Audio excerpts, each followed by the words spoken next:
Have you ever been tucked in a bed, feeling safe and warm, only to hear a strange noise that sends chills down your spine? What if the shadows in your room weren't just shadows? What if they were waiting for you to close your eyes? Tonight, we're diving into a story that will make you think twice before you turn off your light. So, snuggle up tight, keep your eyes wide open, and listen closely. And remember, if you enjoy this tale, don't forget to subscribe and share where you're listening from in the comments. You might just find that you're not alone after all. In a small town, nestled between tall, dark trees, there was a house that everyone whispered about. The house stood alone at the end of a long, winding road. The windows were always dark, and the paint was peeling like old skin. No one wanted to go near it, especially at night. They said it was haunted, filled with the spirits of those who had lived there long ago.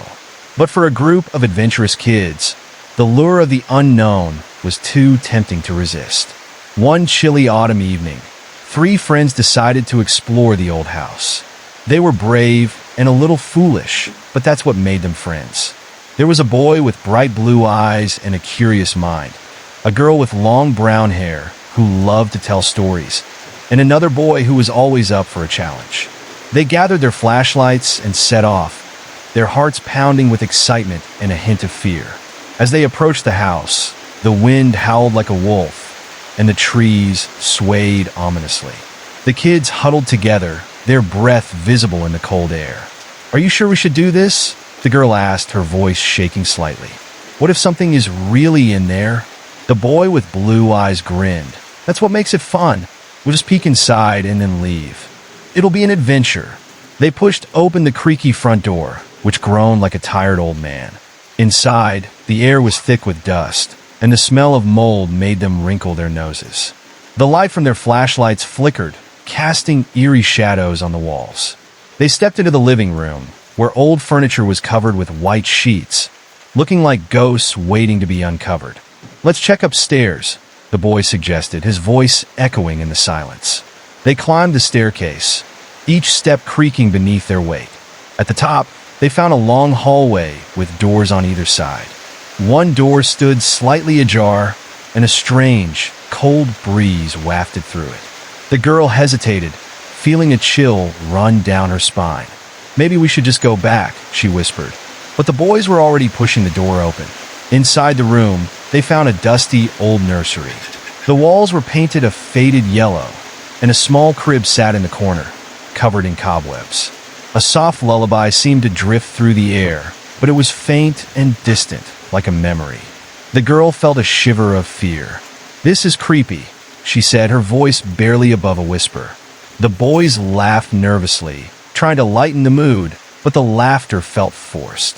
Suddenly, the lullaby stopped, and the room fell silent. The kids exchanged worried glances. "Maybe we should go," the girl urged. But just as they turned to leave, the door slammed shut behind them with a loud bang. They jumped, their hearts racing. "What was that?" the boy exclaimed, his bravado fading. Panic set in as they tried to open the door, but it wouldn't budge. They were trapped. The girl pressed her ear against the door, listening for any sounds outside, but all she could hear was the pounding of her own heart. "We have to find another way out," she said, her voice trembling. The boys nodded, fear creeping into their eyes. They searched the room for a window, but all they found were dusty shelves filled with old toys. The toys looked like they hadn't been touched in years. A ragged teddy bear with one eye stared at them, and a porcelain doll with cracked skin seemed to watch their every move. The girl shuddered. "This place gives me the creeps," she said, stepping back from the doll. Just then, the lullaby started again, louder this time. It echoed around the room, wrapping around them like a cold blanket. The boys looked at each other, fear etched on their faces. "We have to get out of here," one of them shouted, banging on the door. But it was no use. The door wouldn't open. The lullaby grew louder, and suddenly, the crib began to rock back and forth, as if an invisible hand was gently soothing a baby. The girl gasped, backing away until she hit the wall. "This isn't funny anymore," she cried. The boys were frozen in place, their eyes wide with terror. Then, without warning, the lullaby stopped, and the room fell into an eerie silence.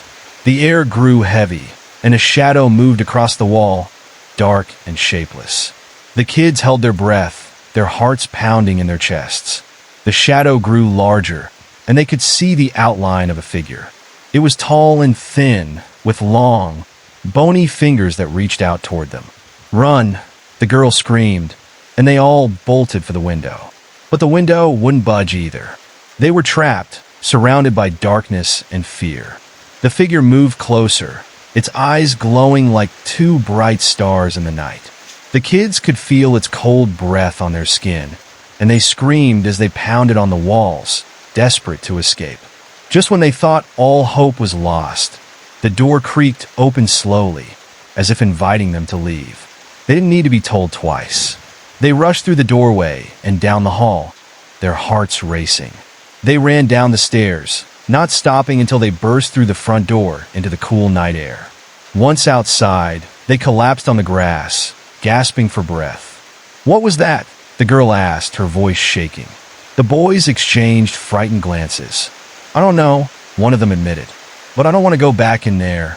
They looked at the house, which loomed over them like a dark giant.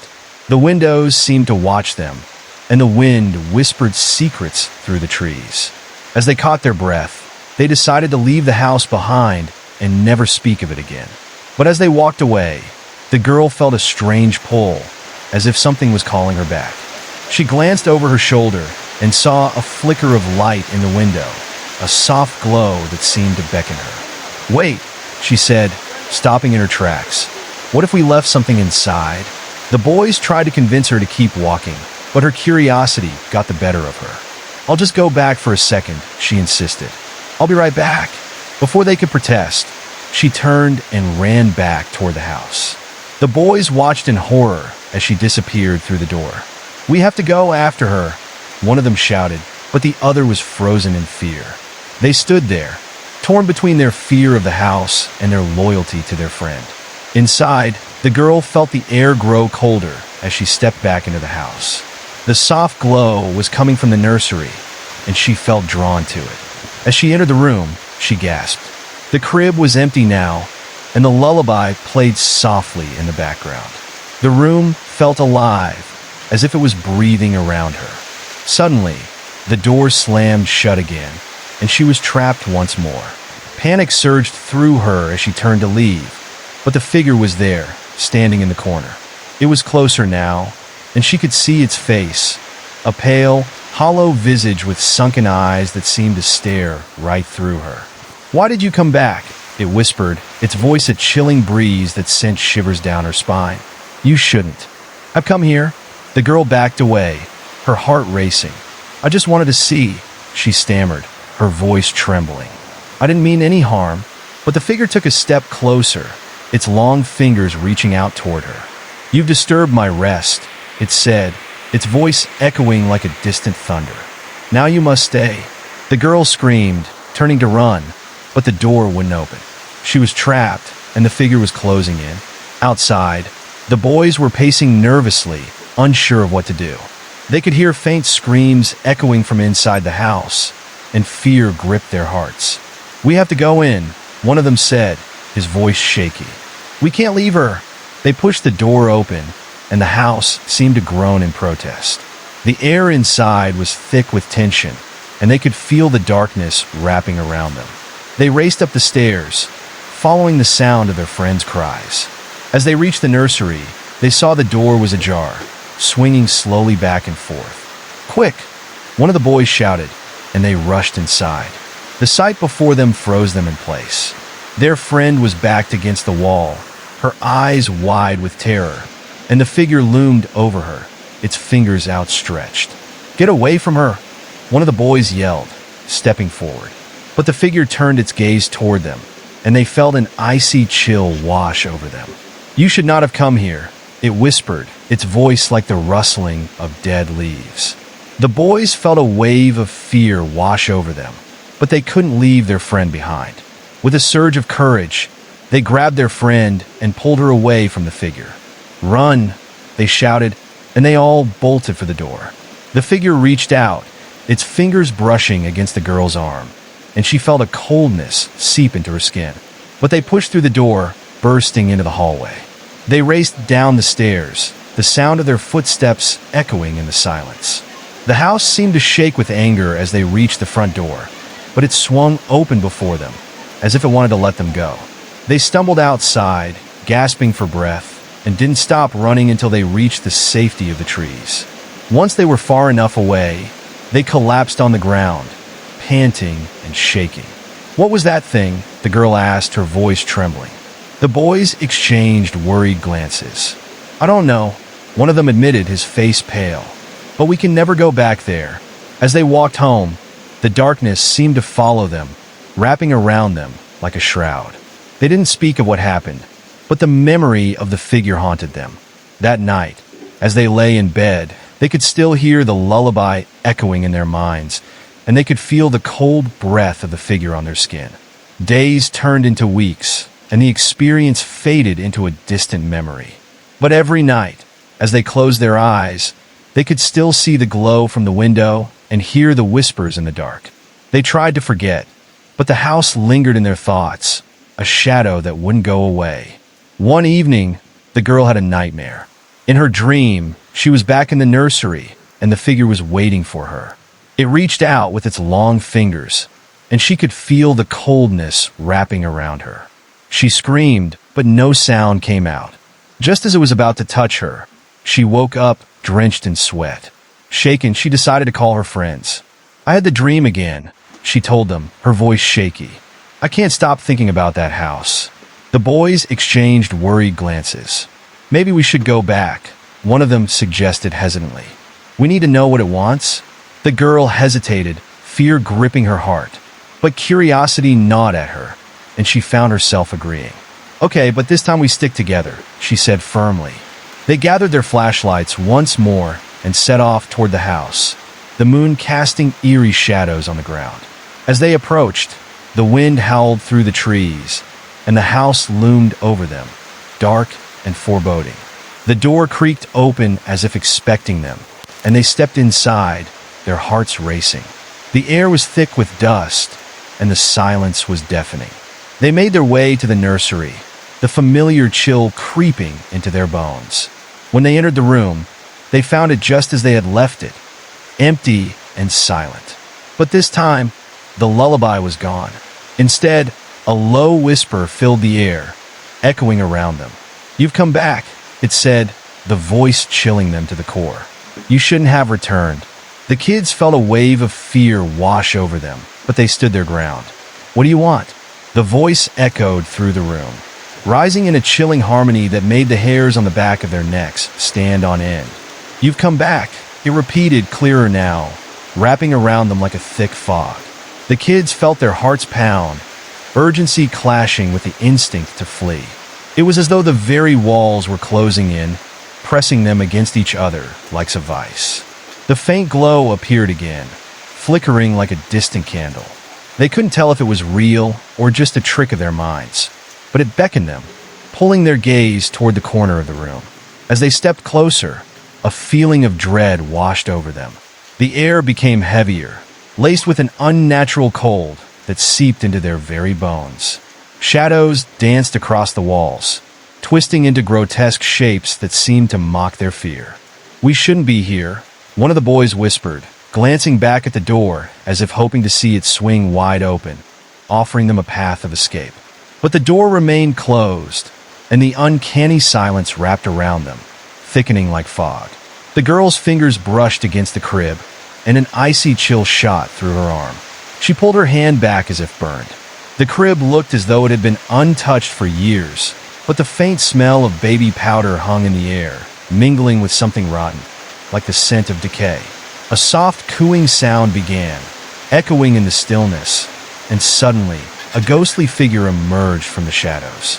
It was a child, pale and translucent, its eyes wide and filled with an unfathomable sorrow.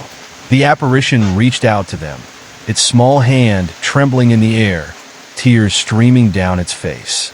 "Help me," it whispered, its voice a haunting melody that tugged at their hearts. Confusion overtook fear as the kids exchanged looks, grappling with the urge to do something, anything. But as one of the boys stepped forward, the atmosphere shifted. The child's image twisted, losing its innocence, morphing into a twisted version of the figment. "You brought them back," it hissed, its tone shifting from sorrowful to malevolent. "They will never leave. You will never leave." Frozen in shock, they felt an overwhelming force push against them, like an unseen wave that threatened to break them apart. The lights flickered violently, plunging them into darkness for a heartbeat, then illuminated again. But this time, the room had changed. The walls seemed to pulse, as if breathing, and the shadows grew more defined, lurking closer than before, creeping toward the kids like a predator stalking its prey. "Run!" the girl screamed, desperately pulling at her friends, but the floorboards beneath them groaned in protest, as if the house itself had come alive, wanting to keep them there. They dashed toward the door, but now it appeared farther away than before, as if the room had stretched. The corridor they had entered seemed to spin, warping their sense of direction, and they stumbled, never quite finding solid ground. Screeches echoed from the walls, rising into a cacophony that twisted their stomachs, clawing at their sanity. In the midst of the chaos, a mirror hanging crookedly on the wall caught their attention. Staring back at them were not their reflections, but a distorted version of themselves, eyes wide with terror, their faces stretched in silent screams. From behind them, they heard the whisper again, louder and more insistent. "You disturbed my rest. Now you must stay." It breathed, and a freeze of dread ran down their spines. Desperation coursed through the girl. "This way," she shouted, darting toward a narrow doorway she hadn't noticed before. The others followed, colliding into one another in their haste, pushing through into a hidden room cloaked in darkness. The door slammed shut behind them with a loud thud, plunging them into eerie silence once more. They stood in the dark, catching their breath, but there was no comfort here. Instead, a low growl vibrated through the air, rising from the depths of nightmares. In the center of the room stood an old wooden rocking chair, empty yet ominous. The wood was darkened, stained, and splintered, as if it had gathered years of sorrow within its frame. The air grew thick and stifling, and the kids exchanged terrified glances, wondering if they had stumbled into something far more sinister than they had realized. Something in the corner of the room began to move. A shadow, shapeless yet alive, slithered along the ground, inching closer. "Why did you come?" It purred, voice echoing betrayal, the weight of ancient grief clinging to each word. "You should leave while you still can. Should we listen to it?" One boy whispered, eyes darting everywhere, desperate to escape the suffocating atmosphere. Before anyone could respond, a chilling laughter erupted from the rocking chair. The chair began to rock slowly, creaking as if it held a weight that was not there. The kids watched in horror, hearts racing as the laughter grew louder, insistent. "You thought you could just visit my home?" It mocked, a hint of glee creeping into its tone. "This place hungers for souls, just like yours. You're too late." Panic set in as the shadows warped, curling around them like tendrils, reaching for their ankles. The girl pressed her back against the far wall, her breath quickening. The shadows seemed to throb with energy, consuming warmth and light, leaving only an oppressive darkness in their wake. "We have to do something," she cried, her voice rising above the growing cacophony. Then, with a burst of courage, one of the boys lunged for the door, pushing against it with all his weight. But it wouldn't budge. The laughter reached a fever pitch, echoing through the room, and suddenly the temperature dropped sharply. A frigid wind swirled around them, and they felt as if dozens of hands were gripping their limbs, pulling them deeper into darkness. Fighting against the panic, the girl grabbed her friend's hand, shouting, "We need a plan. We have to escape." But every time they turned to head toward the door, the shadows seemed to shift and elongate, blocking their path, disorienting them.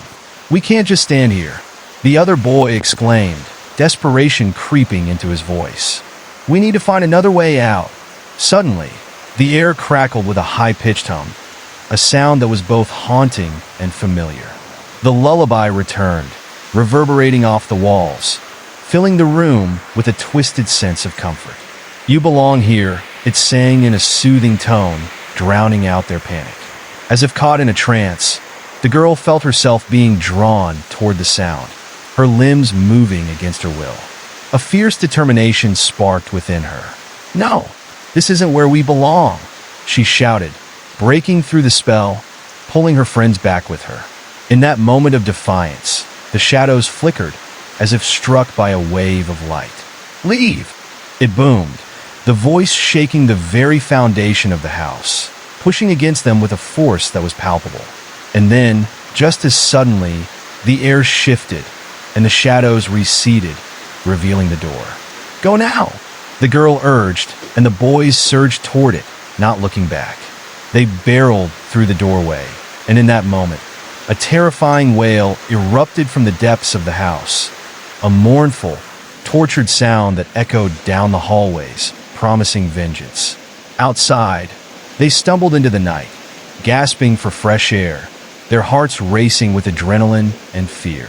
But as they made their way away from the house, glancing back at its dark silhouette, they couldn't shake the feeling that they were being watched. The lullaby lingered in the air, haunting them like a dark shadow, wrapping around their minds. Until they were far enough away, they could feel the pulse of the house shifting in the wind, whispering secrets they dared not understand. And as they finally turned the corner, running into the embrace of the trees, they knew one thing for certain: they hadn't escaped. The house had merely allowed them to leave, but it wouldn't let go so easily. Unbeknownst to them, in the nursery, the rocking chair slowly came to a halt, and the shadows, now still and watching, waited patiently for their return. Absolutely.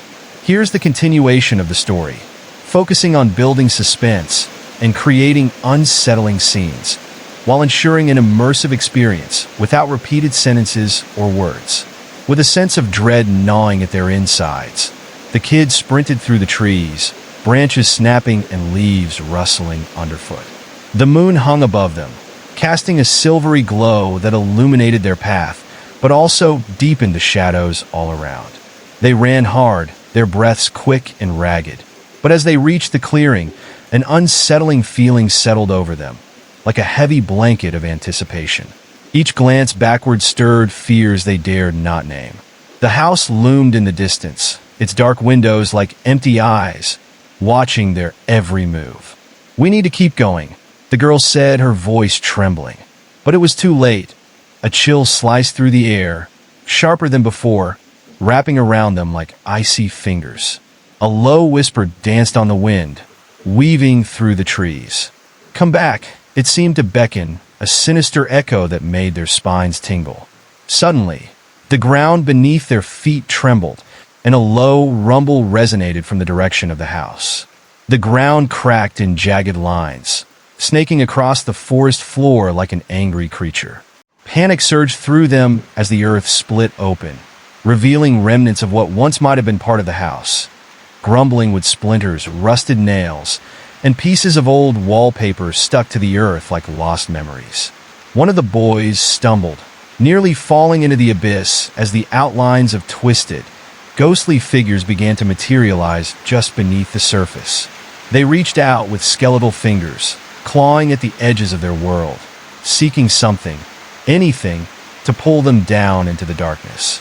"Oh my God," he gasped, frantically trying to get back on solid ground. But the figures whispered incoherent curses that drifted like smoke through the air. "They want us," he murmured, feeling the weight of their stares like icy blades. In the distance, the rocking chair creaked back to life, a dynamic, seething sound reverberating through the night. The house itself seemed to twist, its walls shifting as if inhaling and exhaling, coming alive with sinister intent. It felt as if the very essence of the place pulsed with anger and hunger, rippling through the air like an electric charge. The girl could feel it in her bones, a spine-chilling anticipation that sent her heart racing and her instincts screaming to flee. "Run!" the girl cried out, her voice breaking as they tore away from the emerging darkness. The boys followed, their feet pounding against the ground, heartbeats synchronizing with the rhythm of their fear. But as they ran further into the woods, they realized something horrifying. The trees around them were shifting. Each step they took felt like they were being watched, shadows blending into the branches, whispering secrets that seeped into the forest like poison. Time twisted, elongating moments into unending stretches of terror. They stumbled through the dense underbrush, branches snagging at their clothes like grasping hands. The haunting echo of that lullaby floated through the air, ethereal and unsettling, tugging at their minds and hearts. "What is that?"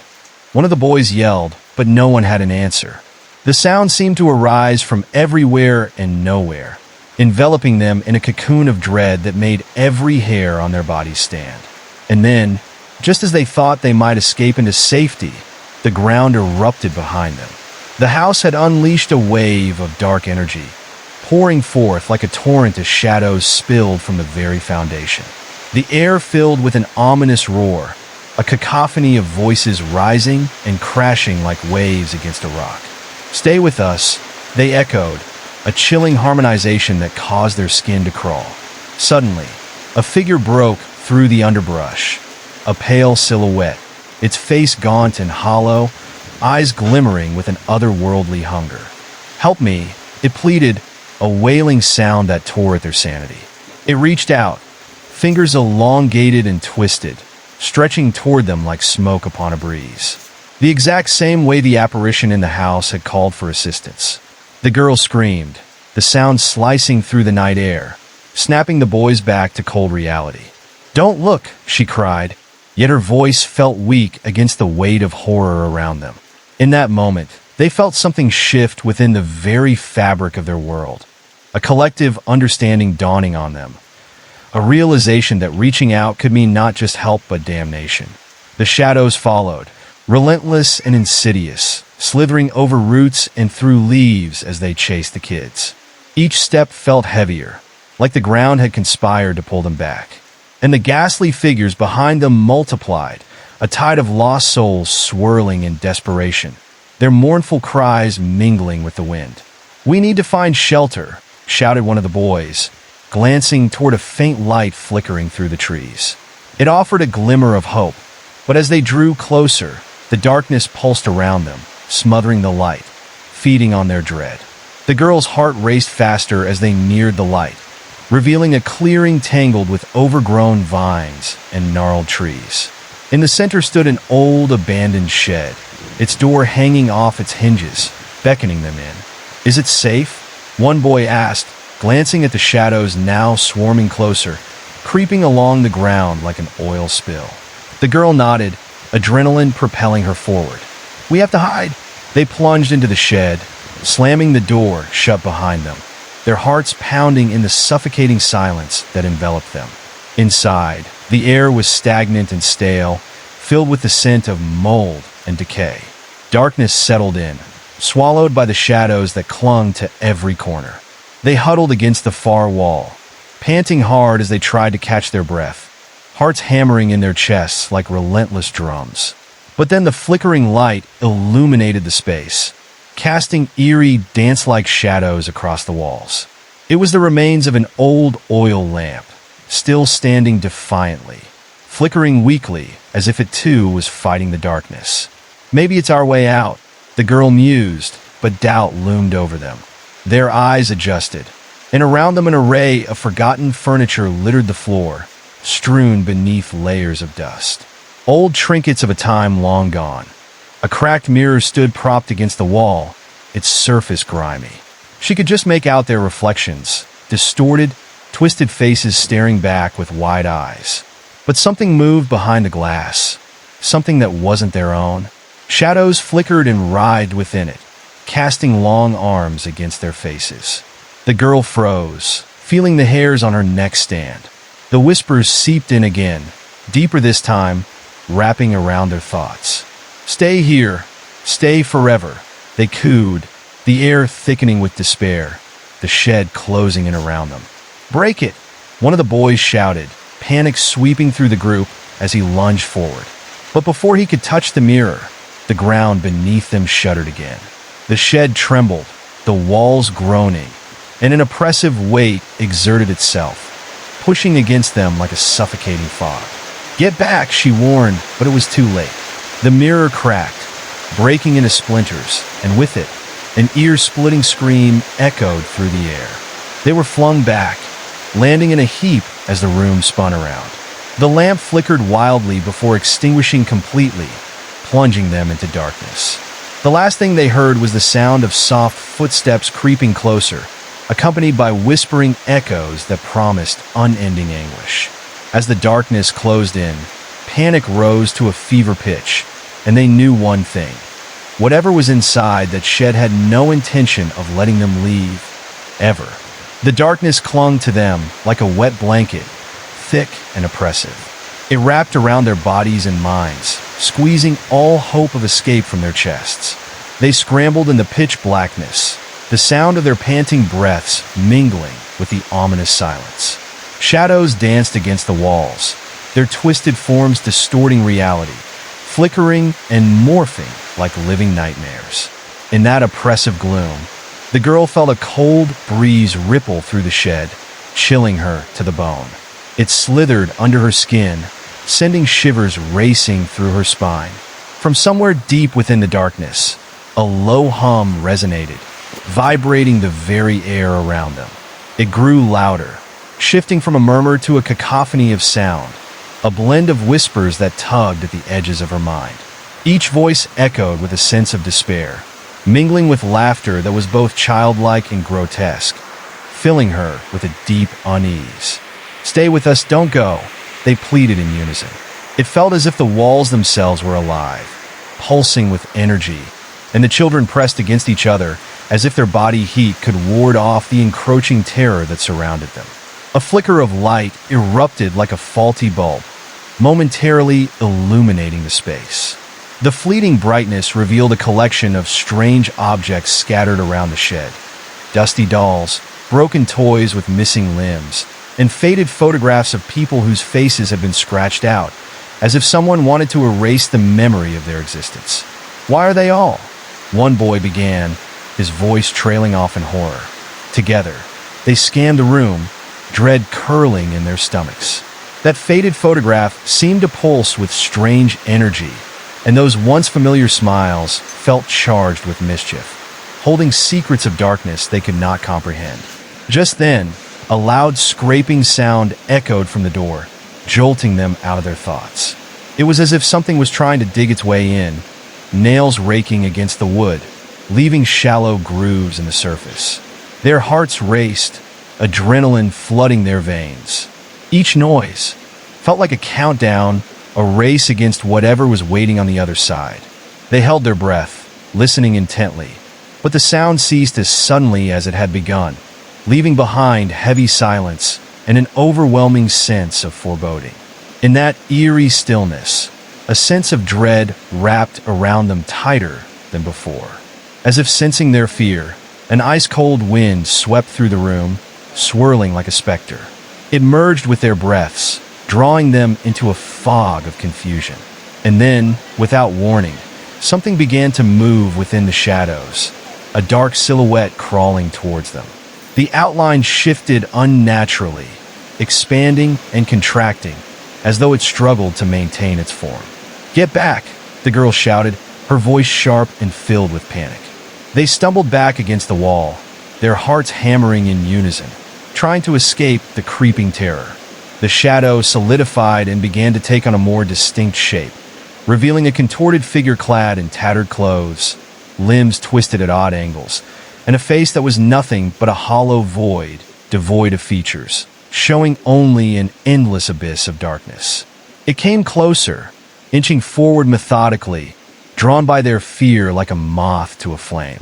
Each raspy breath from the figure sent chills down their spines, each moment stretching painfully slow, as if time itself was trying to prolong their suffering. It extended a long, crooked finger toward them, beckoning them with an insistence that felt both seductive and hateful. The air thickened with despair, wrapping around them like shackles, tightening with every heartbeat.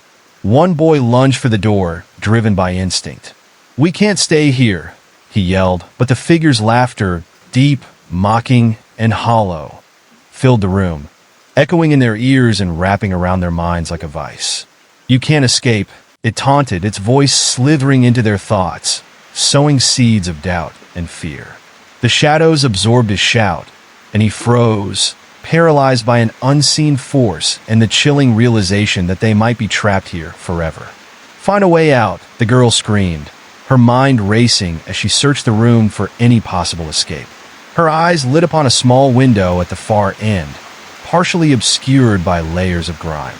"Over there," she pointed, and the group surged toward the light that glinted faintly through the dirt, a fragile promise of freedom that seemed almost out of reach.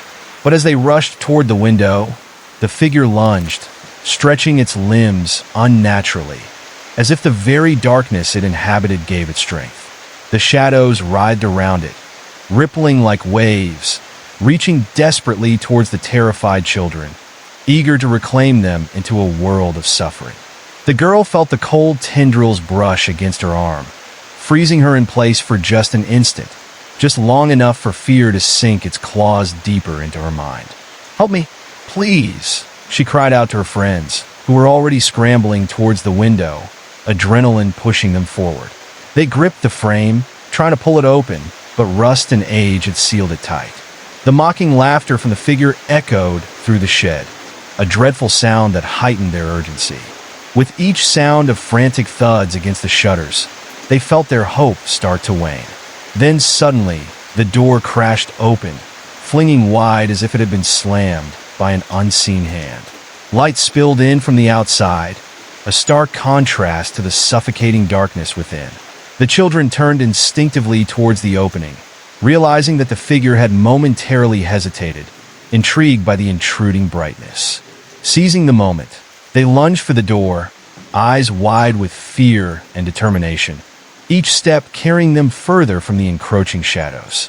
As they teetered on the threshold, they heard a deafening roar fill the shed, reverberating through the air and shaking the very ground beneath their feet.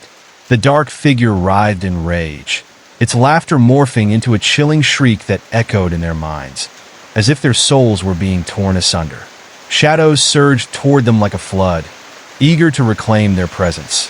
But the children pushed through the doorway into the cold night air, their hearts racing as a rush of freedom filled their lungs. But even outside, the night offered no relief. The moon hung high, watching them with a knowing gaze, while the oppressive darkness of the trees seemed to loom closer, as if hungry for their return. The children didn't stop to breathe. They sprinted into the woods, counting on instinct and desperation to guide them away from that haunted place. Yet, even as they ran, they could taste the lingering presence of dread, an insatiable hunger that followed them, slithering through the branches and sneaking between the shadows. And though they were free for now, it was clear that whatever darkness had lived inside that shed was not done with them. The tendrils of fear still crept along their spines, whispers from the depths of that darkness promising they would one day return, forever caught in the haunting trap of the house on the hill. The night sang with anticipation, a reminder that some horrors are never truly left behind. The children ran blindly through the dense underbrush, branches clawing at their clothes and skin, each step echoing the frantic rhythm of their hearts. Breaths came in sharp gasps, stinging the back of their throats as they sprinted deeper into the suffocating darkness of the woods. Moonlight barely pierced the thick canopy overhead, casting eerie shadows that twisted and turned, creating illusions of movement that played tricks on their minds. They huddled close together, casting paranoid glances over their shoulders, convinced they could sense the weight of something following them, stalking just beyond their line of sight. The rustling of leaves sent chills down their spines, and any crack or snap beneath their feet made the hairs on the back of their necks stand on end. "Did you see it?" one boy whispered, his voice tremulous and thick with fear. "It was right behind us." They didn't need to say the name. They all knew exactly what they were talking about. The figure, the shadow that seemed to breathe life into their worst nightmares. As the minutes dragged on, time felt warped and twisted in the dark. Each glance at the looming trees felt like they were being watched, as if eyes were embedded in the bark, hungry and waiting for the moment they would falter.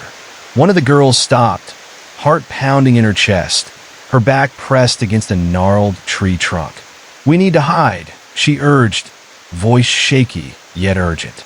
"We can't let it find us." They scoured the area, spotting a hollow beneath the roots of the tree. It was dark, and the smell of damp earth filled their nostrils as they crawled inside, pulling the leaves and debris over them in hopes of masking their presence. Inside the small space, they held their breaths, listening closely as the night swallowed every sound, winding through the forest like a predator. The murmur of the wind turned into a howling cacophony. The whispers began again, rasping and indistinct, echoing among the branches, swirling in the air like the presence of a long-lost soul. "Are you here? Are you hiding?" the voices teased, a chorus that sent fear curling into the pit of their stomachs. They pressed closer together, the darkness wrapping around them like a shroud. It was hard to distinguish between their racing hearts and the thumping sound that seemed to pulse from within the earth itself. Just then, a sudden chill swept through the hollow, and the girl could feel the presence of something sinister creeping closer. It wasn't just the wind, it was a weight, a chill that seeped into her bones and made her skin crawl. Through the gaps in the roots, she caught a glimpse of movement. The thick shadows coalesced into a shape, a writhing mass that seemed to ripple with the darkness. She stifled a whimper, the roots pressing uncomfortably into her back. It moved with purpose, gliding silently, searching. The darkness itself felt alive, each heartbeat resonating with the darkness that surrounded them, merging into a symphony of dread. "Stay quiet," she whispered, but her voice came out as a breathless gasp. Her eyes widened as the figure paused before their hiding spot, trembling with anticipation. The hollow offered no solace, only the weight of fear and the pressing darkness that felt as if it would smother them at any moment. Time felt like it slowed, each second stretching into an eternity. The creature revealed itself more in the dim light that escaped through the gaps. Its limbs were elongated, snaking around like roots of a cursed tree, and it was covered with a thin layer of damp, mottled darkness that flickered. Fading remnants of old clothes clung to its form, flapping like ghosts in the wind. Eyes, hollow and soulless, searched the night with a predatory intensity. Its head tilted, as if it sensed their presence, the eyes boring deep into the very essence of their souls. As terror gripped their hearts, the shadows enveloped closer, tendrils reaching toward the hollow, attempting to peel away the layers of earth that masked them. The girl stifled a scream as she felt a cold breath wash over her neck, a whisper that sent icy shivers down her spine. "You can't hide forever," it taunted, the voice like 1,000 echoes bouncing within her mind, tugging at her sanity. At that moment, an instinctual spark ignited in her heart. She leaned forward and whispered, "We have to get out of here." They needed to flee before dread consumed them. With a surge of adrenaline, they all began to shift, preparing to break free from their hiding place. But before they could emerge, the ground beneath them trembled violently, as if the forest itself rebelled against their presence. The roots around them constricted in a desperate grip, pulling them back into the hollow. The girl gasped, her heart racing as she clawed at the dirt, desperately trying to free herself and her friends from the suffocating grip of fear. "No! No!" she shouted, panic rising as she felt the creature closing in. A low growl rumbled from the depths of the shadows, vibrating through the ground and vibrating within them. Each pulse felt like a countdown of impending doom, and the trees seemed to shift ominously, as if the forest itself was part of this nightmare, intent on holding them captive. "Push! We can't give up," the boy urged, fighting against the roots that clung to them like a predator's grasp. Using every ounce of strength left in them, they pulled and pushed, clawing at the earth, desperately searching for freedom before the darkness gripped them entirely. With one final heave, they were launched clear of the hollow, tumbling into the forest floor. The cold air struck their faces, a harsh reminder of the reality that still existed outside the shadows. They drew in deep breaths, filling their lungs with the scent of pine and damp earth, desperate to regain some sense of control. And yet, as they lifted their heads, the world around them had shifted. The once familiar forest now felt alien, twisted, and darker than before. The trees seemed to lean closer, their branches twisted into grotesque shapes that reached out like skeletal fingers.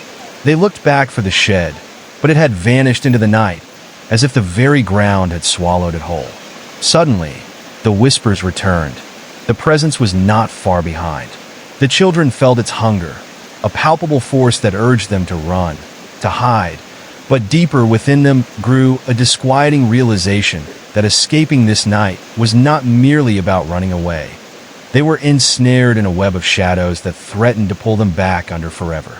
Glimpses of grotesque figures writhed just out of sight, and as they turned to flee further into the night, a chilling certainty sank into their hearts. This forest was alive with their fears, morphing, bending, and twisting to keep them from ever claiming true freedom. The darkness hungered for them, echoing the whispers of the shed, and no matter how hard they tried, some horror clung to them, whispering promises of never letting go. The race against despair had just begun, and the night was far from over. They stumbled through the twisted undergrowth, hearts pounding like war drums. The cold air felt alive, wrapping around them, squeezing the breath from their lungs as they pressed on. Branches scratched at their faces, as if the forest itself wanted to hold them back, to welcome them into its dark embrace. Fear coursed through their veins, adrenaline surging, but it was heavy, like lead weighing them down. As they ran, flashes of movement danced at the edge of their vision, a flicker here, a shadow there. But when they turned to look, nothing was there, only the rustle of leaves and the mournful call of a distant owl. An eerie stillness settled in the air, wrapping around them like a thick fog, every sound muffled, as if the world was holding its breath. "Where are we?" one girl panted, glancing around with eyes wide and wild. Panic threaded through her voice, threatening to unravel them all. "I don't know," the boy gasped, shaking his head as he grabbed her arm. "We need to find a way out." But whether they were even going the right direction felt like a cruel game.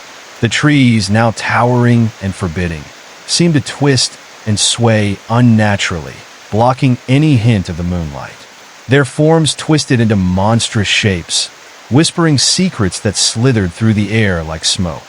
Each step felt like a descent deeper into a nightmare that would never end. Then they heard it, the sound of soft footsteps emerging from the shadows, moving closer. It was rhythmic, like the ticking of a clock, counting down to a moment that would seal their fates. A heavy dread settled upon them as they paused, breathless, yearning to believe it was just their imagination. "Did you hear that?" the girl whispered, eyes darting. "Chill," the boy hissed, straining to discern the source of the noise. Tension filled the air, thick and stifling. In the silence that followed, the footsteps turned into scraping sounds, claws against bark or dirt, a sound that made their skin crawl. The singer of the whispers now hummed a lullaby, sweet yet sinister. It curled around their senses, tugging at their minds, trying to lure them into its dark melody. A sudden rustle in the bushes sent jolts of ice through them. Their instincts kicked in, and they began to move again, stumbling forward. But the familiar trails had disappeared. The ground felt foreign, each step more treacherous than the last. As they pushed through a thicket, something shifted in the corner of their eyes. It was quick, just a shade, a fleeting glimpse of what seemed like a hand reaching out from behind a tree. Instinctively, they stopped again, holding their breath. But that fleeting shadow grew into something larger, twisting itself into a familiar, yet unrecognizable form. This time, it wasn't just whispers. It was laughter, emanating from the shadows, a cruel taunt that echoed against the trees. The sound sliced through the stillness, sending shivers that penetrated deep into their bones. "Why are you running?" the voice echoed, teasing and chilling. "You can't escape what's coming for you." The children exchanged terrified glances, fear coiling around their throats. "Go," the boy shouted, breaking the paralyzing fear that held them captive. They turned and dashed once more, adrenaline propelling them into the unknown. But the forest didn't relent. Roots seemed to reach out as they ran, trying to tether them to the ground, to bind them to whatever horror awaited. The trees leaned closer, their gnarled branches like phantoms reaching out to snatch them back into the depths. Suddenly, they broke into a small clearing bathed in an unnatural darkness that seemed to absorb the moonlight. What stood at the center made their blood run cold. A weathered old well, ominous and ancient, shrouded in shadows. Its stones were slick with moss, and the air above the well curled with dark, thick mist that drove away any warmth. The presence was palpable, thrumming with energy that felt alive. "What is that?" the girl breathed, eyes wide with horror. "I don't know, but we can't stay here," the boy said, but something pulled at their gaze, a siren's song luring them closer. From the depths of the well, a low whisper rose, creeping out like a fog. "Come closer, just a little closer. Let me see your faces." Their feet felt rooted to the ground, as if the very essence of the well was drawing them in, erasing their fear and replacing it with an unshakable curiosity. "No, don't look," the boy yelled, but it was too late. The moment their eyes locked onto the abyss, shadows darted to and fro, shapes that twisted in the darkness, reflecting their fears back at them. Visions of what could be, monstrous and nightmarish. The whispers turned into screams, echoing the dark things that lurked in their minds, forcing memories of deep-seated dread to the surface. All at once, the laughter grew louder, a wild cacophony that echoed through the clearing, spiraling around them like a tempest. The laughter felt warm at first, but quickly chilled to the bone, taunting them mercilessly. "Dive in, you're already ours," it sang, the words twisting and wrapping around them like a serpent. Then, as if summoned by the dark energies of the well, red eyes flickered to life around the edges of the clearing, glistening with malevolence. They were trapped, surrounded by the horror of their own making, the darkness pulling tighter, suffocating, threatening to consume themselves whole. With a primal cry, the boy grabbed the girl's hand and yanked her away from the well. They ran again, fueled by sheer desperation. And just as they thought they had escaped the grasp of despair, the wind howled, whipping around them, thickening the fog until they could barely see a few feet ahead. Every sound amplified, the snap of twigs underfoot, the rustle of leaves above. The trees groaned, a deep, resonating warning as they pressed onward. It was as if the forest itself was shifting, adapting to their fear, pushing them back toward that well, toward the evil that waited within. Stumbling through the mist, their limbs felt heavy, as if the darkness was starting to seep into them. They could sense a presence lingering close, the laughter following them, echoing in their minds. Shadows twitched just outside their line of sight, taunting, always teasing. It became harder to breathe, and every inhale felt coated with despair, tainted by the chill of the night. They needed to find shelter, a place to regroup and gather their thoughts. But with every step forward, the forest felt more insistent, a predator wrapping tighter around its prey. And then they spotted something. A flicker of light danced in the distance, a ghostly glow that pulsed like a heartbeat. It called to them, a flicker of hope amidst the crushing darkness. "Over there," the girl yelled, and without waiting for an invitation, they charged toward the light. As they broke through the last line of trees, relief flooded over them.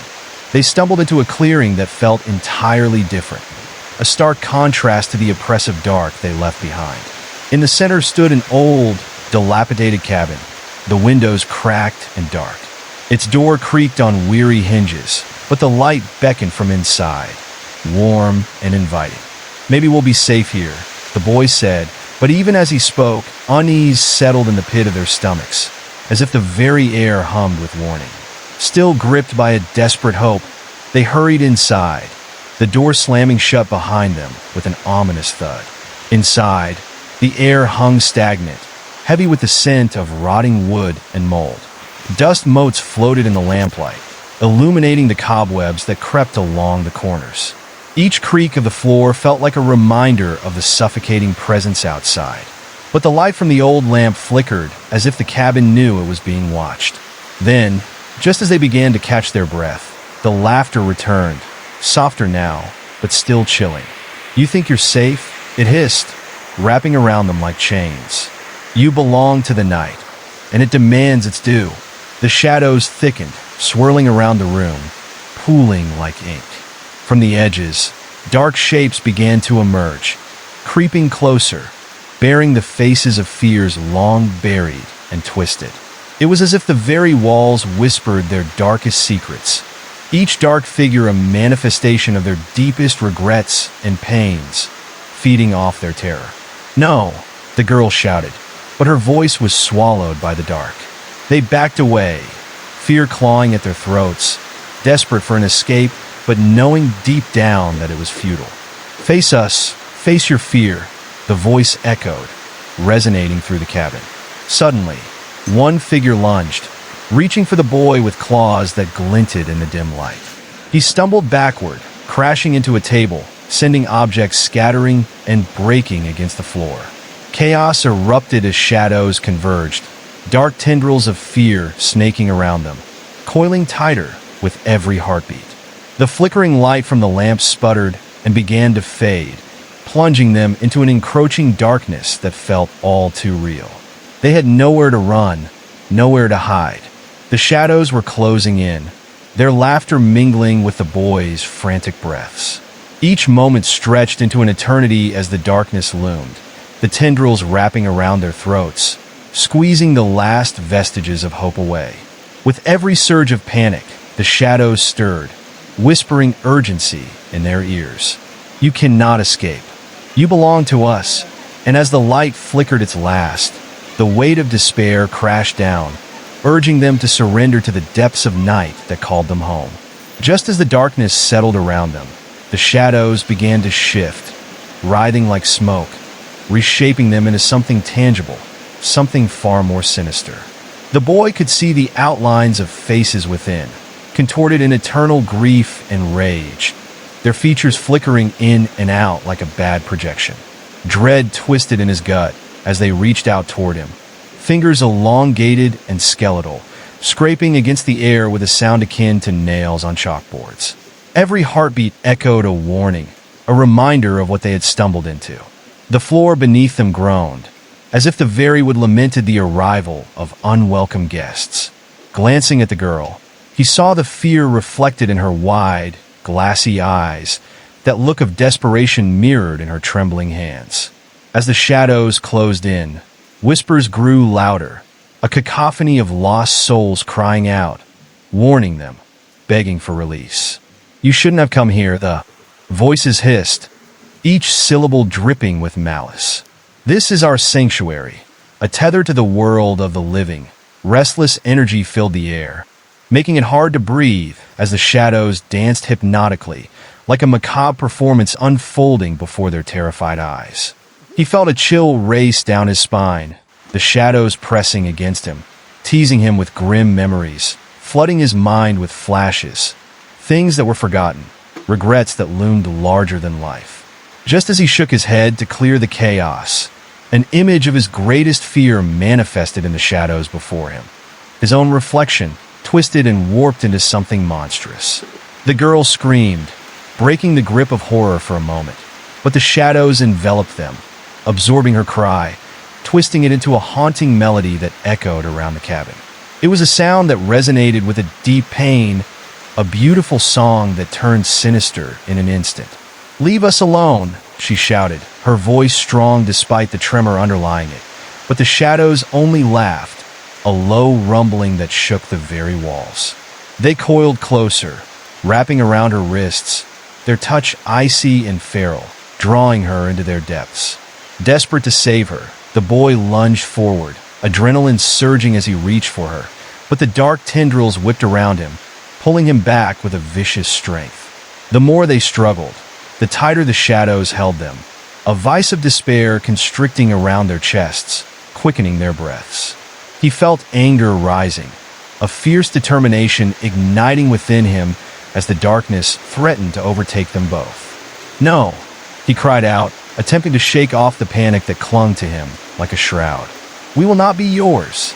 With every ounce of willpower, he pushed against the shadows, grasping his thoughts tightly, wrestling them free. And as he fought, an ancient symbol engraved on the cabin wall caught his eye, shimmering faintly beneath layers of dust.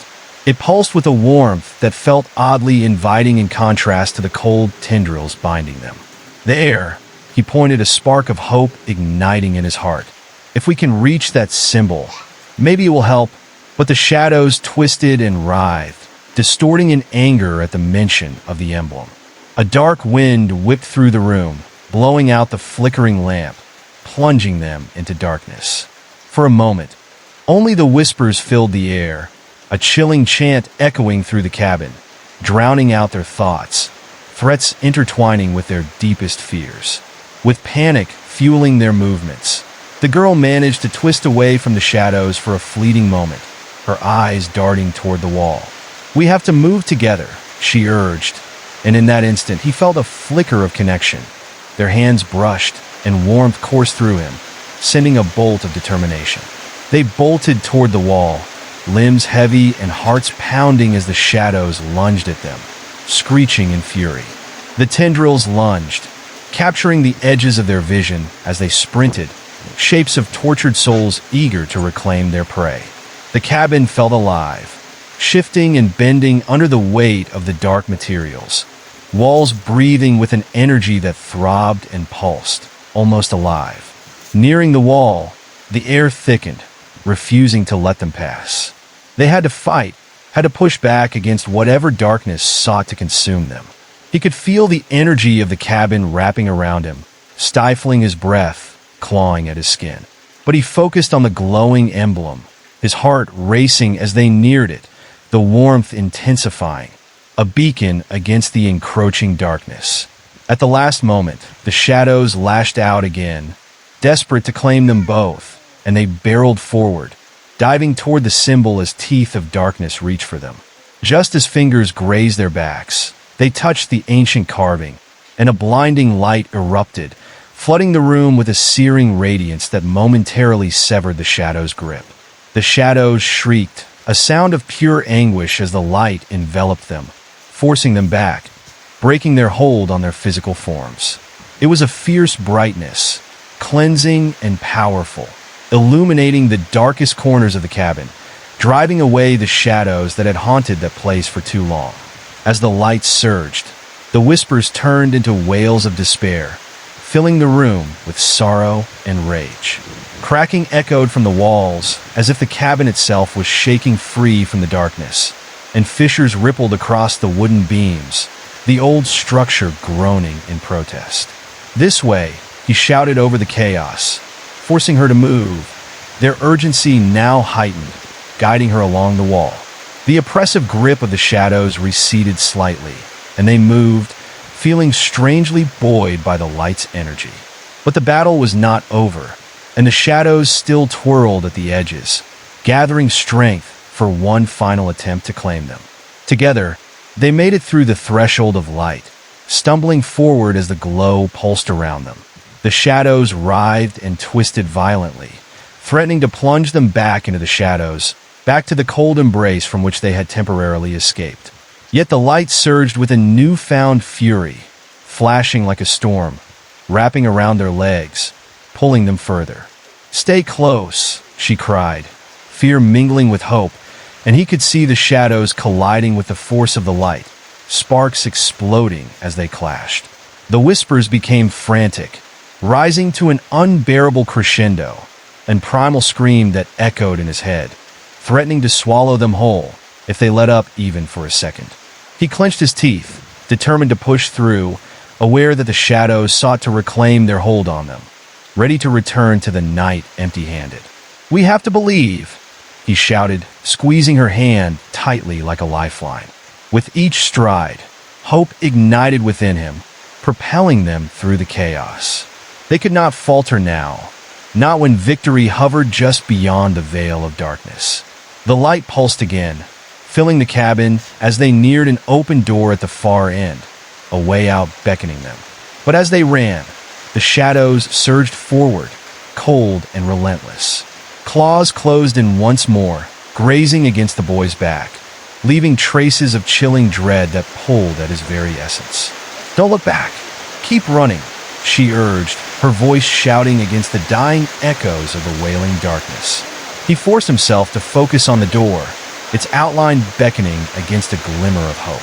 The shadows flickered in and out, their anguished faces twisting, striving to reach them one last time. He could hear their breath, ragged and tormented as they tried to hold on, lashing out in desperation, but he could not allow them to cultivate fear. Not now. Just as they were about to reach the threshold, the shadows engulfed them, a wave of darkness crashing down around them. He screamed as tendrils latched onto him, hope slipping like sand through his fingers. Yet within the chaos, the light surged brighter than ever, a furious wave that wanted to push back, to save them from that dark fate. For a moment, exhausted, he faltered, feeling the shadows grasp around him, pull him from the light, but he couldn't stop, not when they were so close. With a final, desperate cry, he thrust his hand toward the open door, the blinding light flooding over them as he urged them forward, willing them to break free. "Now," he shouted, summoning every last bit of courage, and they leapt together into the light, feeling it surge around their bodies with an overwhelming force. When they emerged, gasping and trembling, they found themselves outside the cabin, sprawled on the cool grass beneath a night sky filled with stars. The cabin loomed behind them, threads of darkness still swirling around its door, furious and twisted. They lay, breathless, their bodies trembling as they gazed back at the shadowed structure. But the darkness surged, lashing out with wild abandon, still clinging to the hope of regaining control. But the boy and girl realized that they were free, if only for the moment. The night was alive with night sounds, the soft rustle of trees, the distant call of an owl. And though fear still gripped their hearts, they had escaped the clutches of that forsaken place. Yet, looking back, they both knew deep down that the shadows would not let them go so easily. The laughter echoed hauntingly, a reminder that they were still being watched, still tethered to the darkness that lurked just beyond the edge of the clearing. Because once you dive into the abyss, it never forgets your name. The moon hung heavy above, casting an eerie glow over the landscape. And as they picked themselves up, there was an undeniable shift in the air. An unsettling feeling crept in, wrapping around them like mist. With hearts pounding from the heat of escape, they dared not rest just yet. The forest remained an enigma, an endless maze of towering trees and twisted branches that held secrets of their own. Unbeknownst to them, something watched from the shadows, lurking just beyond the edge of their vision. It waited patiently, whispering promises of the familiar darkness, waiting for the right moment to strike again. They stared at the cabin, breathless, adrenaline still coursing through their veins. The shadows flickered briefly before retreating into the darkness, like a retreating tide, but that did little to lessen the fear coiling in their chests. The air felt charged, heavy with something unspeakable, as though the very trees held their breath. An owl screeched overhead, breaking the uneasy silence, a warning cry that sent shivers down their spines. The girl turned to the boy, her eyes wide and glistening with panic. "We can't stay here," she said, her voice trembling. "We need to keep moving." He nodded, but something pulled at him, a nagging feeling that maybe running away wasn't the answer. He glanced back at the cabin, drawn to the darkness lurking inside, as if it were a living thing, waiting. He shook his head to clear it. "Right, let's go." They turned, slowly making their way into the depths of the forest, the path twisting like a serpent through the trees. Every footstep felt heavy, the sound swallowed by the thick underbrush. The moonlight barely pierced the dense canopy, leaving them in semi-darkness, and with each passing moment, the shadows seemed to creep closer. Crunching leaves echoed eerily in the quiet, and dread pooled in their stomachs. The further they walked, the more they could feel an unseen presence lurking just beyond their line of sight. A cold breeze wrapped around them, whispering through the branches like a voice, chilling and distant. It felt as if the forest itself was alive, watching, waiting. "Do you hear it?" she whispered, stopping suddenly, eyes darting around. He strained to listen, his heart pounding in his chest. At first, only silence, but then he caught it. A low, guttural sound, steady and rhythmic, like a creature breathing, hiding among the shadows. "It's just the wind," he said, more to convince himself than her. "It's not the wind," she insisted, her fear palpable. He could see her hands trembling as they pushed against her sides. The boy hesitated, the sound growing louder, a haunting symphony of rustling leaves and low groans echoing in the dark. They pressed on, hurrying now, driven by an instinctual fear that clawed at their minds. The trees loomed overhead, grotesque shapes in the dim light, twisting into unfamiliar forms that seemed to menace them. Then suddenly the ground beneath them shifted. Roots broke the surface, gnarled and hungry, snaking around their feet like tendrils of the shadows. The girl stumbled, catching herself just before the ground swallowed her whole. "We can't keep running blindly," she yelled, panic rising in her voice. Trees creaked ominously, and the shadows around them thickened, swirling like a storm on the horizon. He felt an odd pull toward one of the trees, its bark twisted into a face, dark and sorrowful, albeit mocking. The longer he stared, the more he felt an inexplicable connection, as if it were trying to tell him a story of torment and despair. "What is it?" she whispered, confused by his expression. "That tree, it looks alive," he said slowly, stepping closer. The girl frowned, pulling at his arm. "Don't! We need to go!" With great effort, he broke his gaze and turned to leave, but something caught his eye at the edge of the clearing, a shape cloaked in darkness, moving just beyond the trees. The wind picked up again, lashes of it cutting through the air as he squinted into the void. He felt something cold slide around his neck, its presence suffocating, an almost affectionate grasp that sent chills racing down his spine. "Do you see that?" he breathed, his voice barely a whisper. Her gaze followed his, horror dawning on her face. "It looks like a person." The figure was indistinct, just a shadowy outline, but there was something undeniably human about its posture, the way it loomed nearly motionless. It was as if the darkness had formed into a vessel, an empty shell waiting to be filled. "We need to move. Now," she urged, grabbing his arm and pulling him back, even as terror rooted him in place. But that shadow stirred, a slow, deliberate movement that seemed to feed off their fear, its edges flickering with something sinister. He felt compelled to look closer, captivated by the pull of curiosity, an aching need to understand what was lurking in the dark. And as their legs finally broke free, the forest seemed to shift, whispering dark secrets, shadows stretching menacingly as the figure finally stepped into the dim light. With a hollow laugh that echoed through the trees, it called out to them, a voice dripping with malice. "Come closer, my children. Let me show you your fate."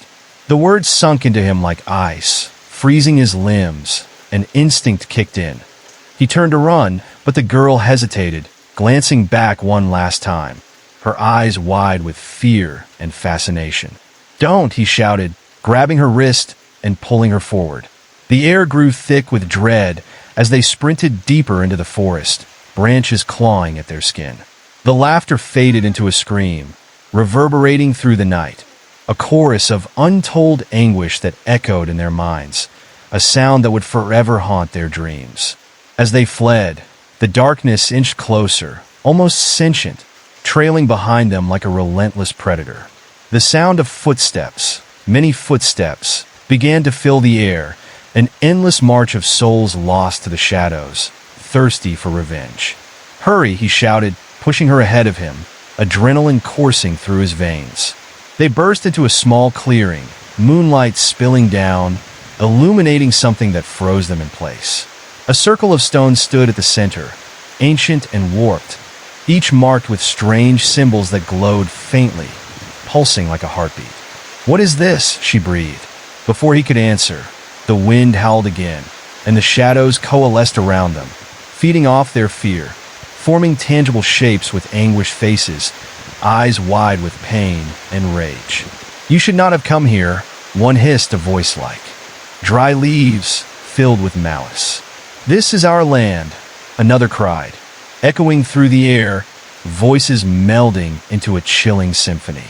The boy felt their power, an overwhelming force binding them to the forest, and he realized in that moment that they were trapped.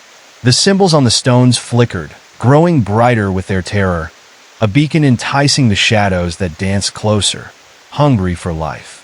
"We can't stay here," he said urgently, but his voice was barely audible above the cacophony of snarls and whispers. She stepped back, fear clawing at her throat. "What do we do?" The shadows coiled around them, eager to ensnare, whispering promises of salvation as they drew closer, every heartbeat amplifying the terror. "We have to make a choice," he said, his eyes darting around, searching for an escape, feeling their grip tightening, merging shadows that seemed to see deep into their souls. "A choice," she repeated, fear glinting in her eyes. "To fight or to succumb," he replied, realizing instinctively that the very stones they stood upon held a power that could either save them or seal their fate as captive souls within this wretched place. With a sudden spark of resolve, he stepped toward the stones, feeling their energy thrumming beneath his feet, a connection blossoming in his mind. "We can use the light against them," he shouted, conviction igniting within him, and for the first time, he felt a glimmer of hope amidst the fear. But the shadows hissed violently at his words, the cacophony growing louder, desperate to drown out their determination. "They will consume you," one shadow whispered, voice dripping with venom, "just like all the others." He clenched his fists, determined. "We have to stand together," he urged, glancing at the girl, whose expression shifted from fear to an understanding that mirrored his own. "Together," she echoed, drawing closer, her feet determinedly planted against the cold ground as the shadows writhed around them in fury, growing ferocious as their resolve solidified. And with that thought, they both reached forward, placing their hands on the stones, willing the light buried within to rise. A pulse began to thrum beneath their palms, growing stronger and brighter, illuminating the clearing with warmth that contrasted the cold shadows swirling all around them. The shadows recoiled, shrieking as the light engulfed them, casting the darkness apart like a wave crashing against the shore. "Keep pushing," the boy urged, pouring everything into their connection with the stones as they felt the magic soar, bathed in the glow that surged around them, battling against the encroaching void. But the shadows rallied, desperate to snuff out the light, swirling back like a storm over the ocean, seeking a way to break their hold. "We can't give up," she cried, fierce determination replacing fear, and the light intensified, sparking wild energy coursing through the stones, guiding their thoughts. For every inch the shadows reclaimed, the girl and boy fought back, their voices merging with the light, a dance of courage pushing against despair in an otherwise silent world. The darkness screamed, an angry torrent that burrowed into their minds, dredging up their fears and insecurities, desperate to turn them against each other. "Your strength will fail," it thundered, disembodied voices mingling into a haunting chant, echoing under the trees. "You don't control us," he shouted, squeezing her hand tighter, grounding them both in that moment of clarity. With unyielding resolve, they poured their hearts into the light, envisioning warmth and safety, a sanctuary within the storm as they began to find a rhythm, a pulse that resonated with their shared resolve. The shadows twisted, further enraged, clawing at their consciousness, but the light grew, dazzling like the dawn breaking through the darkest night, pushing against the fabric of fear that enveloped them. Together, they repeated, hearts entwined with a fierce determination that lit the shadows ablaze. And as the last vestiges of darkness writhed in fury, they felt the ground beneath them tremble, the very earth shaking in recognition of their defiance. The stones erupted into a blinding light, a surge of energy that swept through the forest, scattering the shadows caught in its path, sending them shrieking into the night. Breathless and engulfed in light, they were sent tumbling backward as the shadows dissipated, breaking apart at the seams, their cries echoing back into the abyss from whence they came. But even as the light engulfed them, the boy and girl knew deep in their hearts that this wasn't over. Something dark lingered just outside the reach of their victory, a feeling they couldn't shake. And as they lay on the ground, gasping for breath, the world around them felt distinct yet eerily still, the silence a prelude to something that hadn't been resolved. The woods closed in around them, shadowy limbs seeming to weep as if mourning their defeat. And for every cinder of darkness relegated to the shadows, more emerged, returning in waves, dark and twisted, as though drawn by a magnetic force. "We did it," she gasped, her hands shaking. But as she looked up, relief faded to unease. The air shifted, cold and sharp, as if the essence of the forest itself had turned its gaze upon them. The boy sat up slowly, a deep chill weaving through him, and he felt an unsettling presence once more, the shadows lurking at the edges of the clearing, scheming and vengeful. With a flick of something intangible, he sensed the darkness gathering again, pooling beneath the soil, watching and waiting for the right moment to strike. "Get up," he said urgently, feeling the weight of dread settle over him as the hairs on his neck stood up. His senses screamed at him now. They had to leave. "We can't just leave after all this," she argued, shaking her head. He felt an icy tendril wrap around his ankle, an ominous touch that sent shockwaves of fear through him. "We don't have a choice. Can't you feel it?" He glanced back at the shadows, which seemed to shift and hum. "It's still here," he whispered, dread filling his words as the shadows coiled tighter, promising pain and anguish. They scrambled to their feet, hearts pounding in sync as they turned to flee once more. Ahead lay the trees, dark silhouettes against the dim, star-speckled sky. Behind them, the shadowy remnants twisted, hungry for revenge. The path felt different now, a suffocating weight pressing down on them as they sprinted away. Every tree seemed to constrict as they moved, bending and warping, the branches forming grotesque figures that looked down upon them with engagement and disdain. "Which way?" she shouted over the thrumming in her ears. "We have to push through." They pushed through the underbrush, the branches scratching at their skin like fingers trying to pull them back. Every rustle of leaves made their hearts race faster. Every whisper of wind felt like breath on their necks, sending shivers down to their very bones. "I can't see," she panted, terror rising as the moonlight flickered between the branches, heartbeats echoing in the dark. "Keep going," he urged, glancing over his shoulder.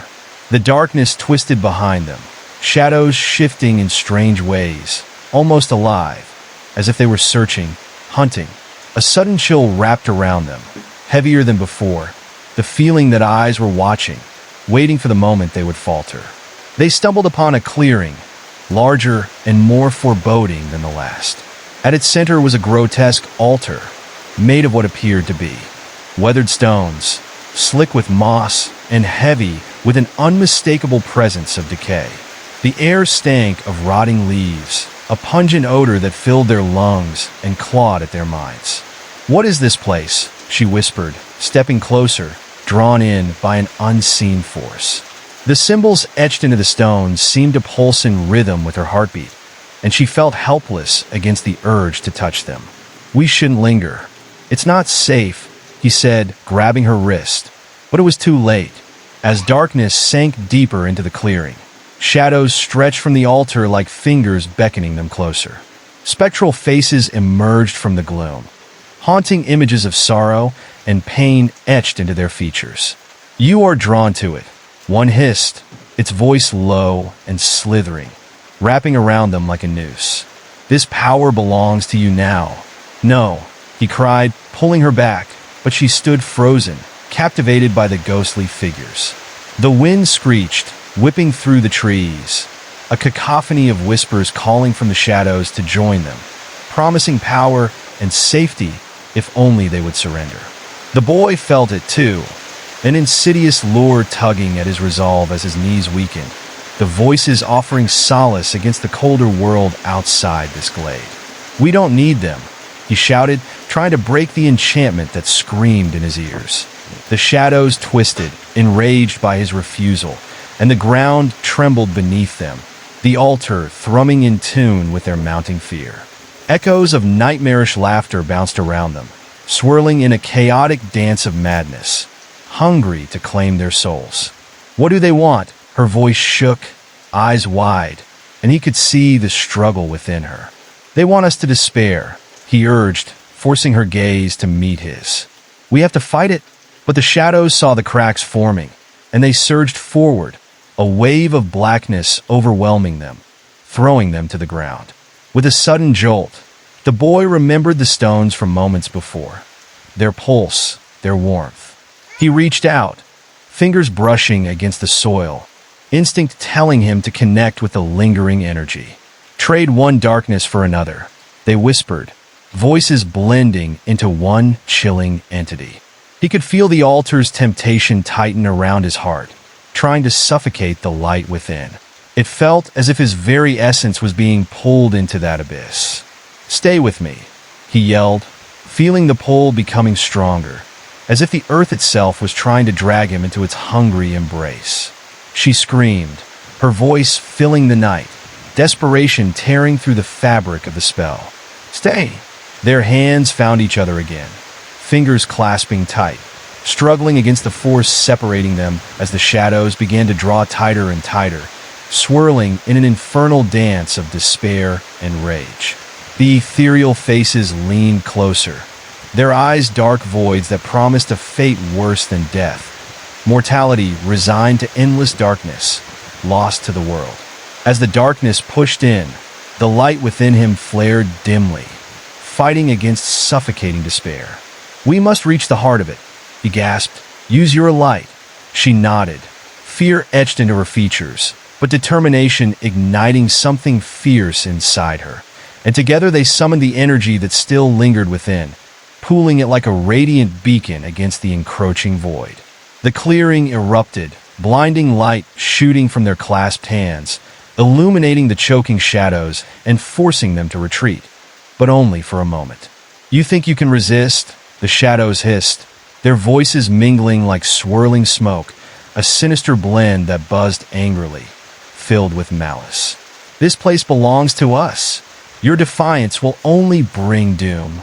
The ground shook again, violently this time, the weight of the darkness becoming unbearable, as if the entire forest was quaking with anger. "Move!" They broke free, running past the altar, its sinister lure clawing at them like a beast denied its prey. But as they sprinted into the moonlit expanse, they felt the shadows scream behind them, howling in an unbearable chorus of rage, flooding the air with whispers of vengeance that pushed into their psyches. "They're coming," she whispered, panic settling heavy on her chest as they pushed deeper into the woods, the trees closing in around them, limbs gnarled and twisting as if attempting to ensnare them. The darkness surged, shadows slipping through the trees, growing sharper and more tangible, reaching out with claw-like fingers as they raced against time and fate. Branches lashed at their legs, sharp thorns reaching out like accusing fingers, and they couldn't tell if it was the trees or the shadows themselves trying to pull them back.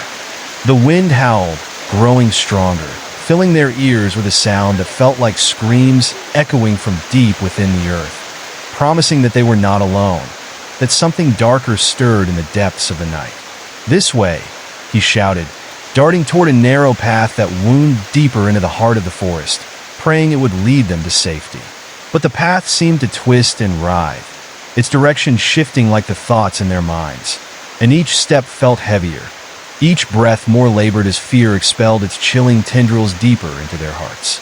With every second, they became more entwined in the malevolent web the shadows spun around them, a trap designed to ensnare those who dared to step into their realm and defy their presence. "What happens if we don't escape?" she cried out, fear mingling with desperation. And though he wanted to comfort her, to offer hope, he felt the truth gnawing at the edges of his resolve. "We won't let that happen," he forced himself to say, though his heart raced with a fear that threatened to swallow him whole. The forest grew denser, the air thicker, shadows dancing more aggressively, swirling around their ankles, longing to bring them down to their knees. A low, Growling noise echoed from the depths of the trees, closer now, the sound like a beast awakened by their presence, its breath hot and rancid, wrapping around them like an invisible shroud. "Run," he shouted, lungs burning, fear igniting adrenaline as they burst forward, limbs flailing as branches snagged at their clothes. The growl turned into a snarling laugh, rumbling through the leaves, and from the corner of his eye, he saw something shift in the darkness, a mass taking form. The growl turned into a snarling laugh, rumbling through the leaves, and from the corner of his eye, he saw something shift in the darkness, a mass taking form. "We have to keep moving," she insisted, glancing back just as the shadowy figure loomed larger in the underbrush, an entity comprised of swirling darkness, its eyes glowing like embers, hungry and glaring. They stumbled into another clearing, this one smaller, yet eerily silent, a thick fog pulsating from the earth, crawling like a living thing. And suddenly, the shadows ceased their pursuit, giving way to something more insidious lurking in the mist, something waiting, watching, as if savoring the moment just before a meal. "What is this?" the girl breathed, voice trembling with disbelief. And as she turned to the boy, he felt the grip of that terrible chill settle upon him once more, the air thickening with dread as the darkness began to take on another form. In the swirling fog, shapes began to emerge, twisted figures contorted in agony, screaming silently, caught between worlds, their mouths agape in soundless terror. They reached toward her, hands pulling, fingers outstretched, longing for contact, wanting to drag her down into an endless despair that echoed their own. "Don't touch them," he shouted, yanking her back, and just as she stumbled, lost in the haunting gaze of those embedded in the mist, she broke free, his fire compelling her to flee despite the gravity of their situation. Fear and resolve coursing through their veins, they dashed ahead, each heartbeat echoing the grim truth behind them. The creatures began to step forward, silhouettes made of sorrow, their eyes hollow yet filled with a darkness that promised retribution. "There has to be a way out," he cried, voice raw, as they scrambled through the fog, desperately searching for a break in the trees, a glimmer of the moonlit sky to guide them to freedom from this nightmare. But the forest had other plans, the ground shifting beneath their frantic steps as if embodying its own will, roots twisting up from the earth, snaking around their feet, and threatening to pull them down into despair's cold embrace. "Stay close," she shouted, struggling against the tendrils of terror wrapping around her. But uncertainty crackled like static in the air, a tension that grew heavier with every passing moment. The figures in the fog multiplied, their moans rising to a fever pitch, creating a cacophony that threatened to drown their thoughts, putting pressure on their minds. A cacophony that spoke of hopelessness and loss. "We are the echoes of those who failed," a voice rang out, powerful and consuming, echoing from the mist. "Join us, for the darkness is your true home." "No," the boy screamed, but the shadows pressed closer, fervently, urging them to abandon the light, wrapping themselves more tightly around them as confusion swirled in their minds. "Give in to us," whispered the darkness, voices entwined, pushing against the light they wanted to hold on to, night encroaching like a rising tide. He felt her hands slipping, warmth fading against the chill that enveloped them both. "I can't," she murmured, tears streaming down her face, caught between worlds and wrestling against the crushing weight of despair. "Fight! Please fight!" They both felt the pull of the emptiness around them, but she was slipping, shadows swirling like a tempest, calling with whispers that promised a release from the pain. Their surroundings spiraled into chaos as confusion reigned, the fog thickening until they couldn't see. But even in that dark, the shadows bore down, melding into one pulsating mass of anguish. Now, it hissed, and the ground trembled in response, vines growing from the soil, curling around their ankles like serpent dares, holding them in place as their fates hung in the balance. Together, he shouted, desperate to pull her from despair, struggling to break the hold of memories that clawed at the edges of her resolve. And for an instant, a flicker of understanding pierced the veil of misery. "You chose the light," she whispered suddenly, her breath steadying as if recalling something deep within. And with that, the two found their bearings in the oppressive gloom. Yes, he urged, squeezing her hand tighter, feeling the tides of battle rage against them, but drawing from the strength that glimmered, even faintly, from the altar that had awakened them. The ground shook and trembled as shadows clawed at their souls with abandon, but they pushed against the tide, drawing forth their energy, channeling everything into one bright thought. They could escape. Together, they shouted in unison, the fear transforming into fierce determination as fingers intertwined again, lighting up the dark corners of despair within the fog, ripping apart the barrier that held them captive in the shadows. And for a fleeting moment, the fog parted, unveiling the twists of the forest beyond, illuminated by the pale moonlight. "Go!" he cried, feeling the shadows thrash angrily behind them, unfurling like a dark storm searching desperately for its prey. They burst through the veil, sprinting into the moonlit space, the shadows clawing at their backs, howling in fury as the light began to consume them whole. But still, echoes of anguished cries filled the air, pressing tightly against their skin, each footstep fighting against the weight of the darkness lingering at the edges of the trees. They couldn't stop now. There was no sanctuary in this night, only endless pursuit. And as they ran deeper into the forest, everything they just fled came swirling back, drenched in vivid memories of sorrow and despair. The past entwined with the present, merging dark shadows into something they were still not prepared for. But somewhere in the distance, hope flickered, a source of light, faint but persistent. "There, look," she pointed ahead, breathless with dread and desperation as they headed toward a faint glow that pulsed in the distance. It was an ethereal light that danced like a candle flame, flickering against the oppressive dark, but as they drew closer, unease settled deep in their stomachs, edging out hope like a predator stalking prey. The trees stiffened around them, branches like gnarled fingers twisting together as if sharing secrets in hushed tones. The wind carried their whispers, a mournful song woven with desperate pleas, causing the hair on the back of their necks to stand on end. Shadows twisted like serpents, slithering along the ground, lunging but always retreating, daring them to turn back. "What if it's a trap?" he muttered, casting a wary glance behind them, the shadows still hungry and relentless, swirling closer. The light pulsed again, a little brighter this time, but then it flickered out, plunging them into deeper darkness, the air heavy with the scent of damp earth and decay. "We have to get to it. It might be our only chance," she urged, her voice cracking as they pressed forward, the allure of the light pulling them like moths drawn to a flame, even as the whispers grew louder. The shadows seemed to pulse in time with their heartbeats, an eerie rhythm that drummed in their ears and synced with the mounting terror swelling inside them. Suddenly, the ground beneath them shifted, the earth trembling as if it was awakening from a long slumber. Roots surged up, snaring at their ankles, pulling them back into the darkness with relentless strength. She stumbled, gasping as the cold, clammy fingers of the forest reached for her, entwining around her legs like a lover's caress turned sinister. "No, not now," he cried, gripping her hand tightly, yanking her free just as he felt something brush against his back. A fleeting shadow that skittered past, reeking of rotting leaves and decay. A chill crept up his spine, and he could have sworn he heard the laughter of lost souls echoing in the darkness, taunting them with sweet promises of submission. "Run!"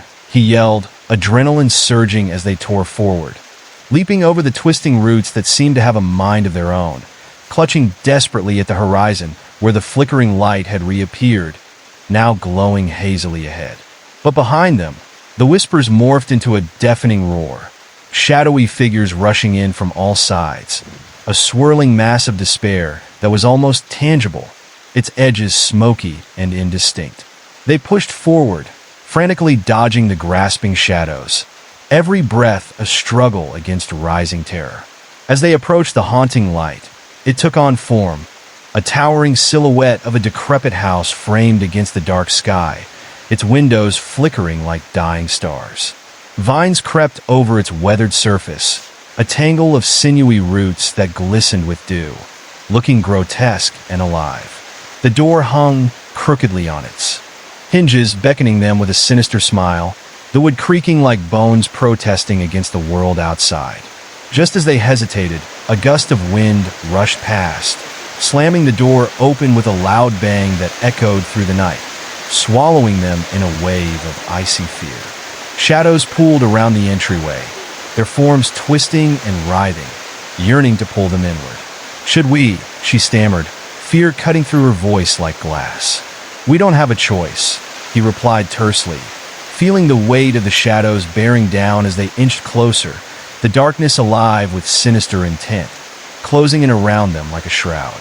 Together, they stepped over the threshold, the air becoming thick with musty scents of rot and neglect, a feeling of despair slithering over their skin like a spider's web. Inside, the world warped, shadows crawling along the walls, creating grotesque shapes that shifted and flickered under the faint light that struggled to break through grimy windows. Each room whispered secrets, floors creaking under their weight as if warning them to leave. But they pushed deeper, gripped by a need to discover what hidden horrors lay within.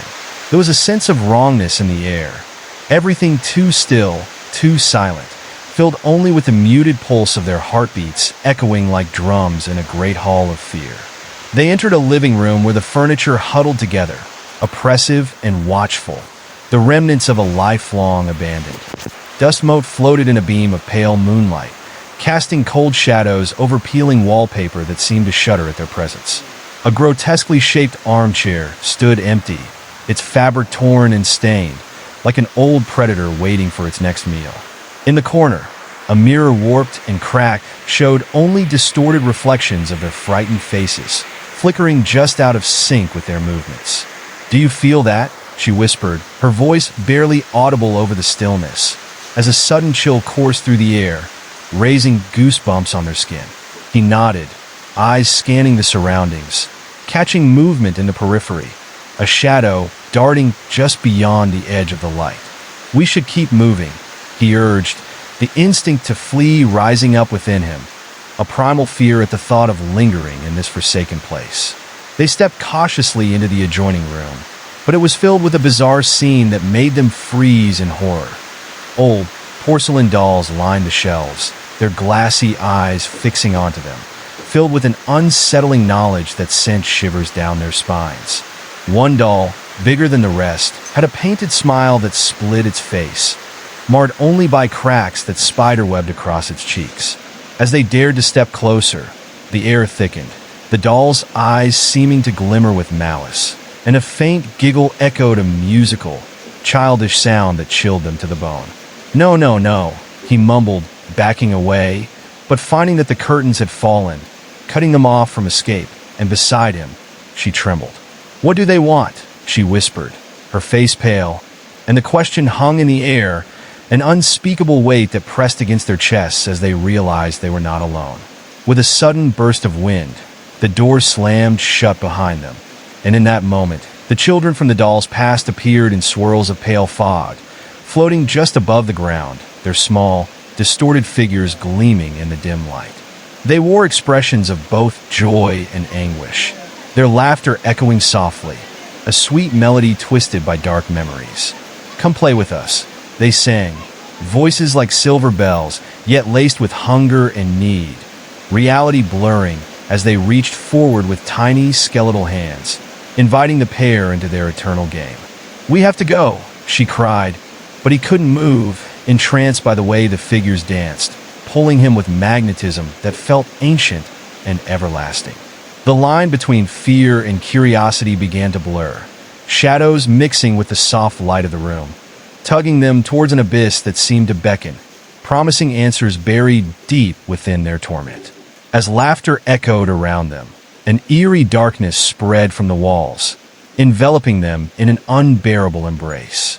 The children's giggles morphed into shrill cries that echoed with rising fury, drowning in a cacophony of tortured souls that filled the space, shadows twisting into grotesque silhouettes.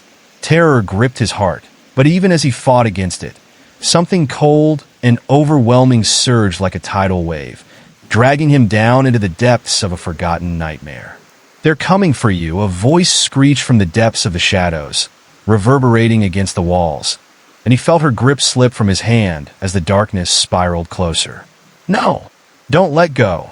He shouted into the void, reaching out, desperate to pull her back from whatever sinister fate awaited.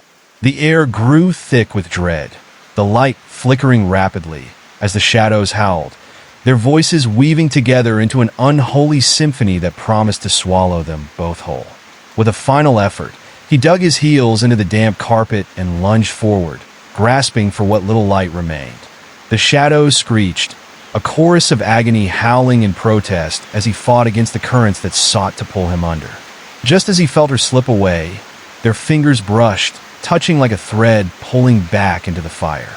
Together, they screamed, clinging tightly despite the crushing force around them, a beacon of will igniting against the encroaching dark. And as they struggled, the glow that had led them here burst forth, radiating with a brilliance that pushed the shadows back, revealing the true horrors hidden within the house. A hollowed relic of old pain wrapped in memories that clawed at the edges of their souls. The apparitions swirled with renewed fury, their laughter morphing into horrible wails that spiraled around them, a vortex of anguish that threatened to tear them apart, shattering their resolve. But they held tight, their thoughts crystallizing into a singular purpose. They would not succumb to the darkness. And then they turned, racing toward the last fading light that promised escape, leaving behind the nightmarish realm of whispers and shadows, hoping against hope that the house would relinquish its dreadful hold. "Keep running," he urged, racing toward an unseen exit, but the house seemed to shift, hallways twisting, walls closing in, mimicking the constricting shadows of their pursuers, trapping them within a web of misery that cried out for release.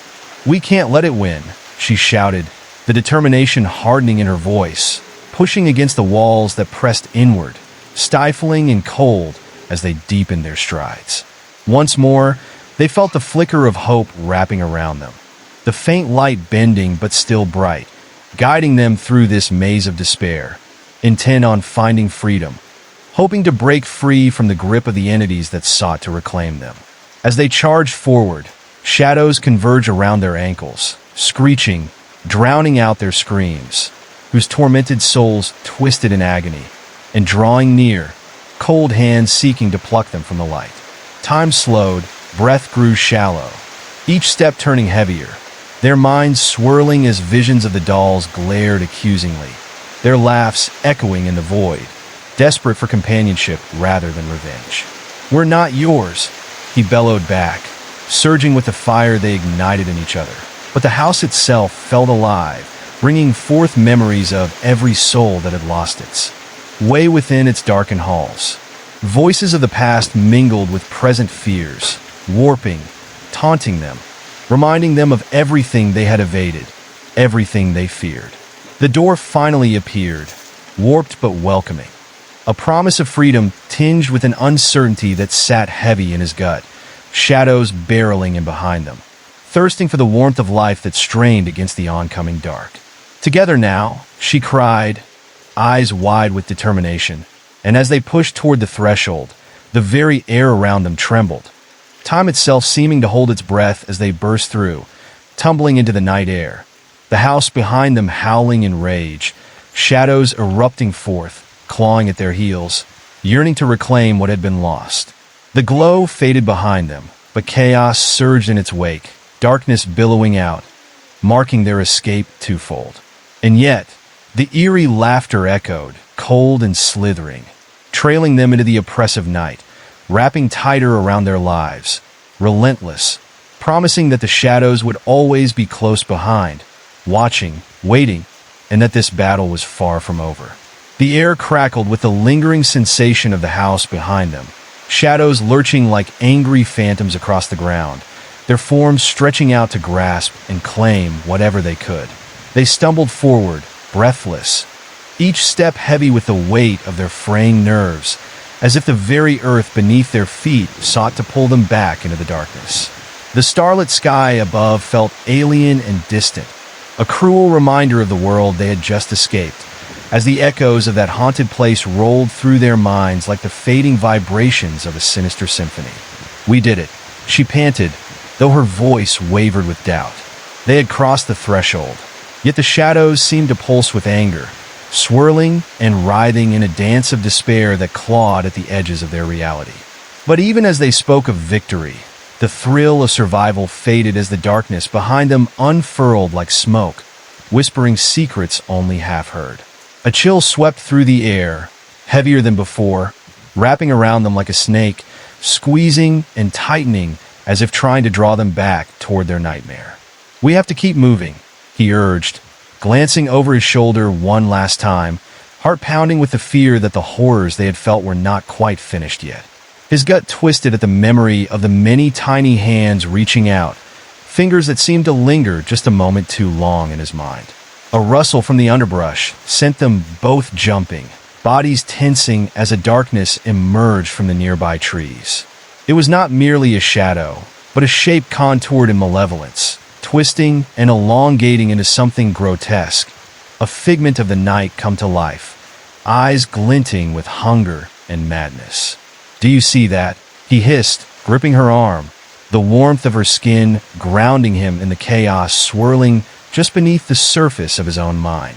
They watched as the figure morphed, limbs twisting unnaturally, skin glistening with a sheen that suggested it was nothing more than a trick of the light. Yet no light could touch this abomination. "Run!" she screamed, pulling him with her, feet pounding against the earth as they fled, and heartbeats echoing like war drums in their chests. The forest around them seemed to shift, branches stretching out like skeletal fingers, reaching for them, eager to ensnare. The shadows stalked them, not merely fleeing but pursuing, slithering over ground and underbrush, their whispers curling around the air like smoke, mocking their desperation, filling the night with chilling laughter that echoed through the trees. "Why won't they leave us alone?" he gasped, desperation clinging to his words as they dodged branches that reached out like claws, the moonlight fading behind a thick blanket of clouds that swept through the sky like a dark tide. An ache spread through their bones as fatigue began to settle in, sapping their strength. But still, they pushed onward, stumbling nearly into a clearing that opened before them, moonlight breaking through the overhanging branches in a silvery glow, illuminating the ground covered with the remnants of fallen leaves, a harsh reminder of the light that could only be temporary. But something in the stillness felt wrong. A sense of inevitability hung in the air like a miasma. In the center of the clearing stood an ancient tree, its trunk gnarled and twisted, roots coiling out like veins, but what caught their eyes was the wooden structure knotted and tangled into the branches. A dilapidated treehouse, long abandoned, its entrance yawning open like a mouth waiting to devour the unwary. "Should we?" she whispered, fear creeping back into her voice, the silence pressing down as if the very world awaited their decision. He hesitated, heart thudding heavily against his ribs. The very air around them felt charged with unseen eyes, each breath they took echoing like a taunt, daring them to explore the horrors that lay within. Yet, the shadows seemed to coalesce at the periphery of the clearing, swirling like an approaching storm, eager to draw them back into their chilling embrace. "If we don't find a way out, they'll catch us," he murmured, stepping forward, the hair on the back of his neck prickling. Intrepid, they approached the base of the tree, the rough bark scraping against his fingertips, an unsettling pulse of life bursting beneath the surface as he felt an inexplicable connection to it, something primal that took root in his fear. They climbed up the creaking wooden slats, each step trembling beneath their weight, as the distance to the ground seemed to stretch unbearably, exploiting fears of falling that stirred deeply within. The air grew thick as they entered the treehouse, dust motes spinning in the faint light, illuminated by nothing more than slivers of moonlight that crept in through cracks, breathing in the scent of mildew and decay. Inside, every shadow lurked like a predator, and the echoes of their heartbeat were drowned in the silence, suffocating and heavy, broken only by the low gust of wind that whispered through the small gaps. Old, abandoned toys littered the floor, faded stuffed animals, and broken dolls with vacant eyes, twisted and worn, watching, as though waiting for their turn to move, to beckon with the allure of companionship. A chill crept up his spine as he glanced at their unblinking stares, a sense of foreboding wrapping around him like a cold blanket. "Do you think they were?" she began, checking the corners of the room, her voice trailing off as if she couldn't quite bring herself to complete the thought, but the fear blossomed between them, unspoken and potent. The wind howled outside, a mournful wail that sent energy tingling in the air, shifting like something alive, and they turned to the crumbling window. Beneath the curtain of leaves, moonlight spilled in, casting an otherworldly glow over the toys below. In that moment, a shiver danced along his skin as he caught sight of something moving just outside. A flicker of movement, a small figure draped in shadows, peering at them, eyes glinting like embers in the dark. "It's one of them," she gasped, stepping back, the floor creaking under her as the doll-like figure melted into the foliage, dark laughter ringing out in reply, echoing the night air, sending chills spiraling through them like a cord struck too deep.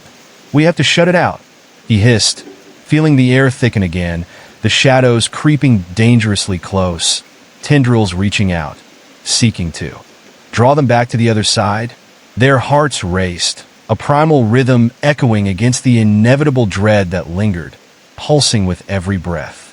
And as if sensing their fear, the shadows outside clawed at the edges of the treehouse, filling the space with a suffocating sense of impending doom.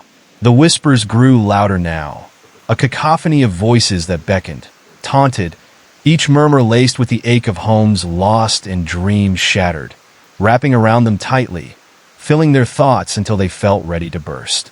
Compelled by something buried deep within, he leaned toward the only doorway remaining open. The darkness swirled just beyond as if waiting for the moment they would step within, ready to consume them whole.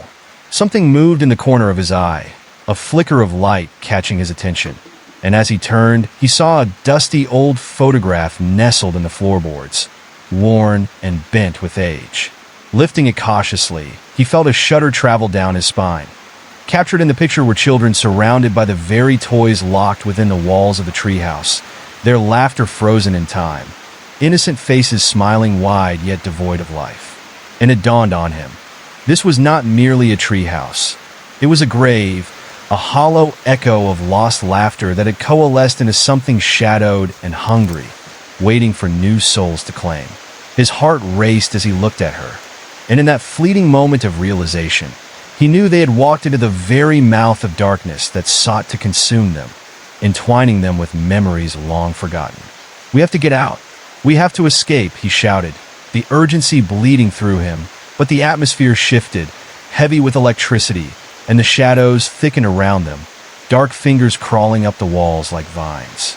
The walls whispered their names, curdled breath floating on the air, inviting and sinister, promising safety inside those depths, where the children's laughter might soothe their fears. But that laughter turned cruel, a raucous cacophony that echoed off the walls, mocking them, laughing at their foolishness to believe they could escape the pull of the past, the memories wrapped tightly around the roots of the trees themselves. "Keep it together," she urged, her voice trembling, but determination flickered in her eyes, igniting a fire of resolve. Together, they stepped back toward the doorway, but the shadows surged forward, a wave crashing against their retreat, bearing fangs and sharp claws.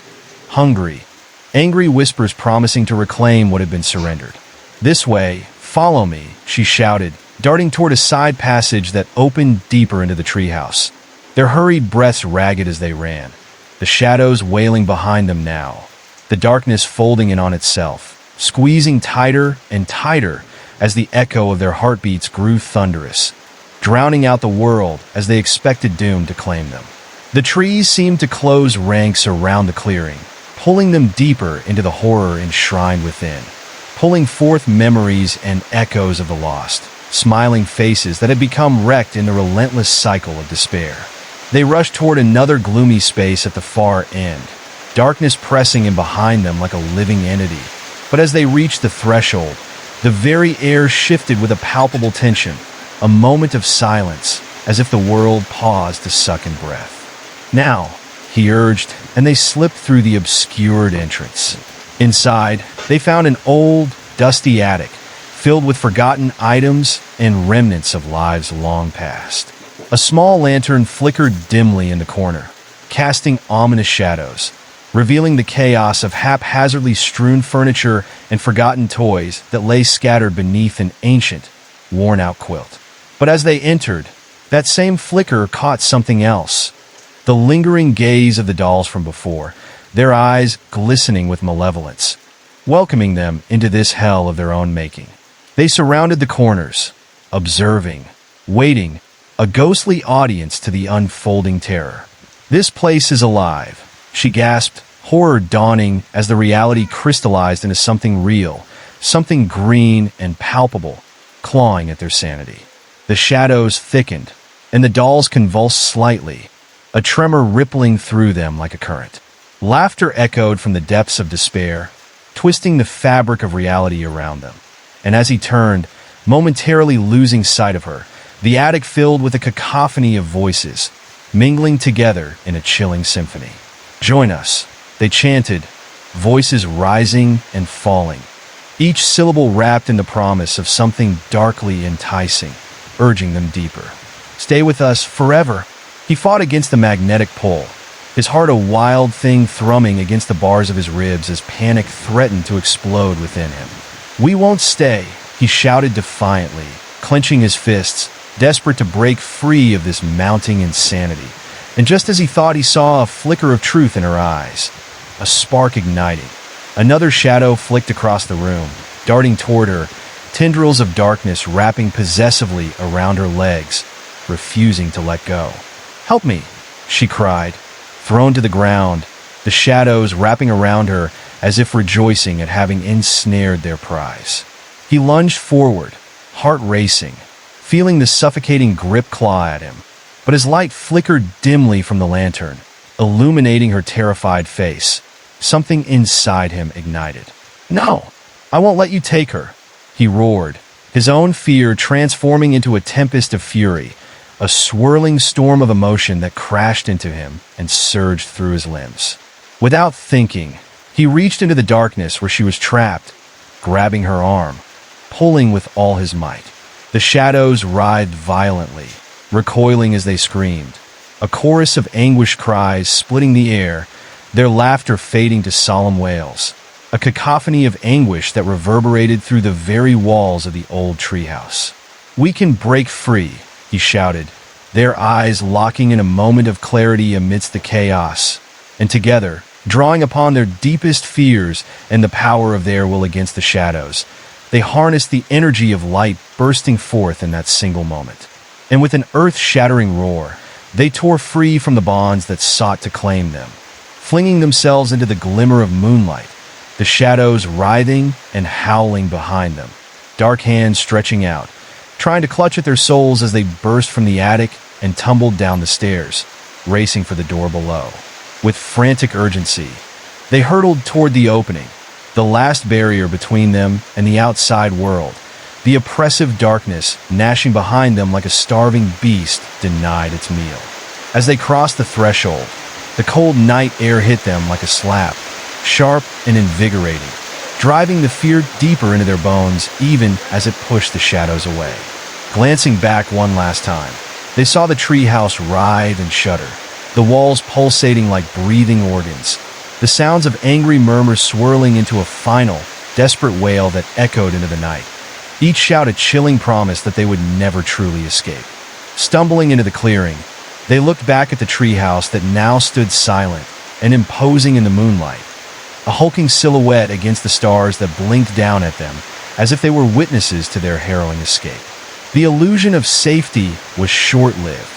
The woods loomed around them, shadows dancing among the trees, whispering their secrets in a low, seductive tone. Every rustling leaf felt like a warning, an omen of the darkness they had narrowly escaped but never really fled. Try as they might, the feeling of those cold, griping hands still lingered, a phantom sensation that hovered at the edges of their minds, ready to return at a moment's notice. She shivered, the chill of the forest air mingling with the remnants of terror that coiled around her heart, and he grabbed her arm tight, urging her to move faster. They pressed onward, hearts racing as the feeling of being hunted washed over them, an unsettling weight like a predator stalking just beyond their line of sight. The glow of the moon illuminated twisted branches overhead, which creaked and groaned as if the forest itself were alive, eager to reclaim the souls that had dared to escape its brambles. They followed the path, breathless and desperate, but every crack of a twig beneath their feet only intensified the feeling that they were not alone. Suddenly, they heard laughter, soft and childlike at first, echoing through the trees, a sound that ignited an old fear that burrowed into their minds. The sweet, innocent giggles turned sinister, twisting into unhinged cackles that sent shivers snaking down their spines. Each laugh seemed to seep through the very air, wrapping around them like a noose, binding them to this nightmarish forest where echoes of the past refused to fade. The realization struck them. Those voices belonged to the unseen children trapped forever. Their joy turned malignant, remnants of laughter waiting to lure new victims into the grip of darkness. Panic seized him, and he struggled to maintain focus, pulling her along as they ducked beneath branches that seemed to reach for them, grasping fingers of gnarled wood clawing out of the shadows. With every step, the laughter grew louder, resonating with a haunting familiarity that made his stomach twist. Memories of the treehouse flooded over him, the eyes of the toys watching, holding ancient secrets. He could almost see them circling like vultures, heralds of an impending doom that promised to claim them again. A sense of dread clawed at him. He fought to keep moving, his mind racing through every desperate thought he could muster to push against the encroaching shadows that taunted them from just beyond the fringes of their vision. "We can't let them catch us," she cried out, her voice rising above the cacophony, but the very air thickened with the weight of despair, an oppressive haze that made it hard to breathe. He could feel the darkness swallowing the path behind them, tendrils reaching out, eager to pull them back into the treehouse's clutches. The laughter morphed into shrill cries, piercing his resolve, drowning out any glimmer of hope they held. The shadows twisted into darker shapes, as if forming something grotesque, stalking them, bending and intertwining, blurring the line between what's real and what lurked in every shadow. As they broke into a small clearing bathed in moonlight, she suddenly stopped, her eyes widening with terror. "Look," she gasped, pointing. Clustered in the center were old, tattered dolls, strewn across the ground where the laughter had grown most intense. Their glassy eyes twinkled with a malicious light, their mouths frozen in smiles that spoke of torment. The dolls began to sway, dancing to a tune only they could hear, the rustling of their fabric echoing like whispers through the air. It was as if the very essence of the treehouse had seeped into this place, anchoring them to a world of frightened dreams and nightmares looped into eternity. These were the children, she realized, toys of forgotten memory, reliving their play when death was just a whisper away. Each doll felt like a pulse that synced with the beating of her heart, inviting her to join them, to succumb to the hold of the shadows. "Run!" he yelled, shaking her from the grasp of horror. But as they turned to flee, the shadows surged forward, writhing, twisting into a living wave, consuming the moonlight, devouring their courage in one cruel gulp. In the panic of retreat, he stumbled, his foot catching on a root, sending him sprawling onto the cold ground. He glanced back and felt the overwhelming sensation of eyes upon him. Dozens of dead, unblinking eyes watching with a hunger that cut deeper than the regret that clawed at him now. The shades closed in, melding with the very darkness that draped the land, and an icy dread filled the air, clinging like mist as he felt, for the first time, the real fear of being caught. A bleak scenario that began to take shape. One where their minds could become entangled in the suffocating tendrils of despair, prisoners of a wall of nothingness for eternity. He scrambled back to his feet, just as she reached out, her hand grasping his, a lifeline amidst the shower of shadows that clawed at their legs. Together, they rushed away from the grotesque playground of forgotten dreams. But behind them, the shadows grew restless, howling in disappointment, a chorus of sorrow fused with rage. Echoes of lost laughter followed them, trailing into the night, a haunting reminder that they were never truly safe. The trees, once merely imposing sentinels, now felt like the very graves of those lost children, each trunk a tombstone wrapped tightly in roots of betrayal. He could almost see the apparitions forming in the mist, the faces of the children twisted in glee, yet filled with anguish, their mouths stretching wide in an echo of delirious delight that sent a jolt of terror through him. And just as he thought they might find salvation in the shadows, he felt the ground beneath them tremble, a fierce roar erupting from the earth, an angry protest from the depths below. With a surge of terror, they bounded toward the tree-line, bodies moving instinctively into the unknown. But the sinister laughter peaked once again, growing louder and more manic as if celebrating their flight, coiling around them. He could feel the darkness behind them like a specter, chasing with unbridled speed, each heartbeat matching the rhythm of the approaching doom. They broke through the last line of trees, the moonlight pouring onto the path ahead like a siren's song, illuminating their escape. But the shadows surged one last time, a powerful force that held them briefly. The palpable weight of dread encased their limbs in an unyielding fetter, as if the darkness was wrestling them back into its depths, and a whisper reached them, soft, sweet, and filled with menace. "You belong with us."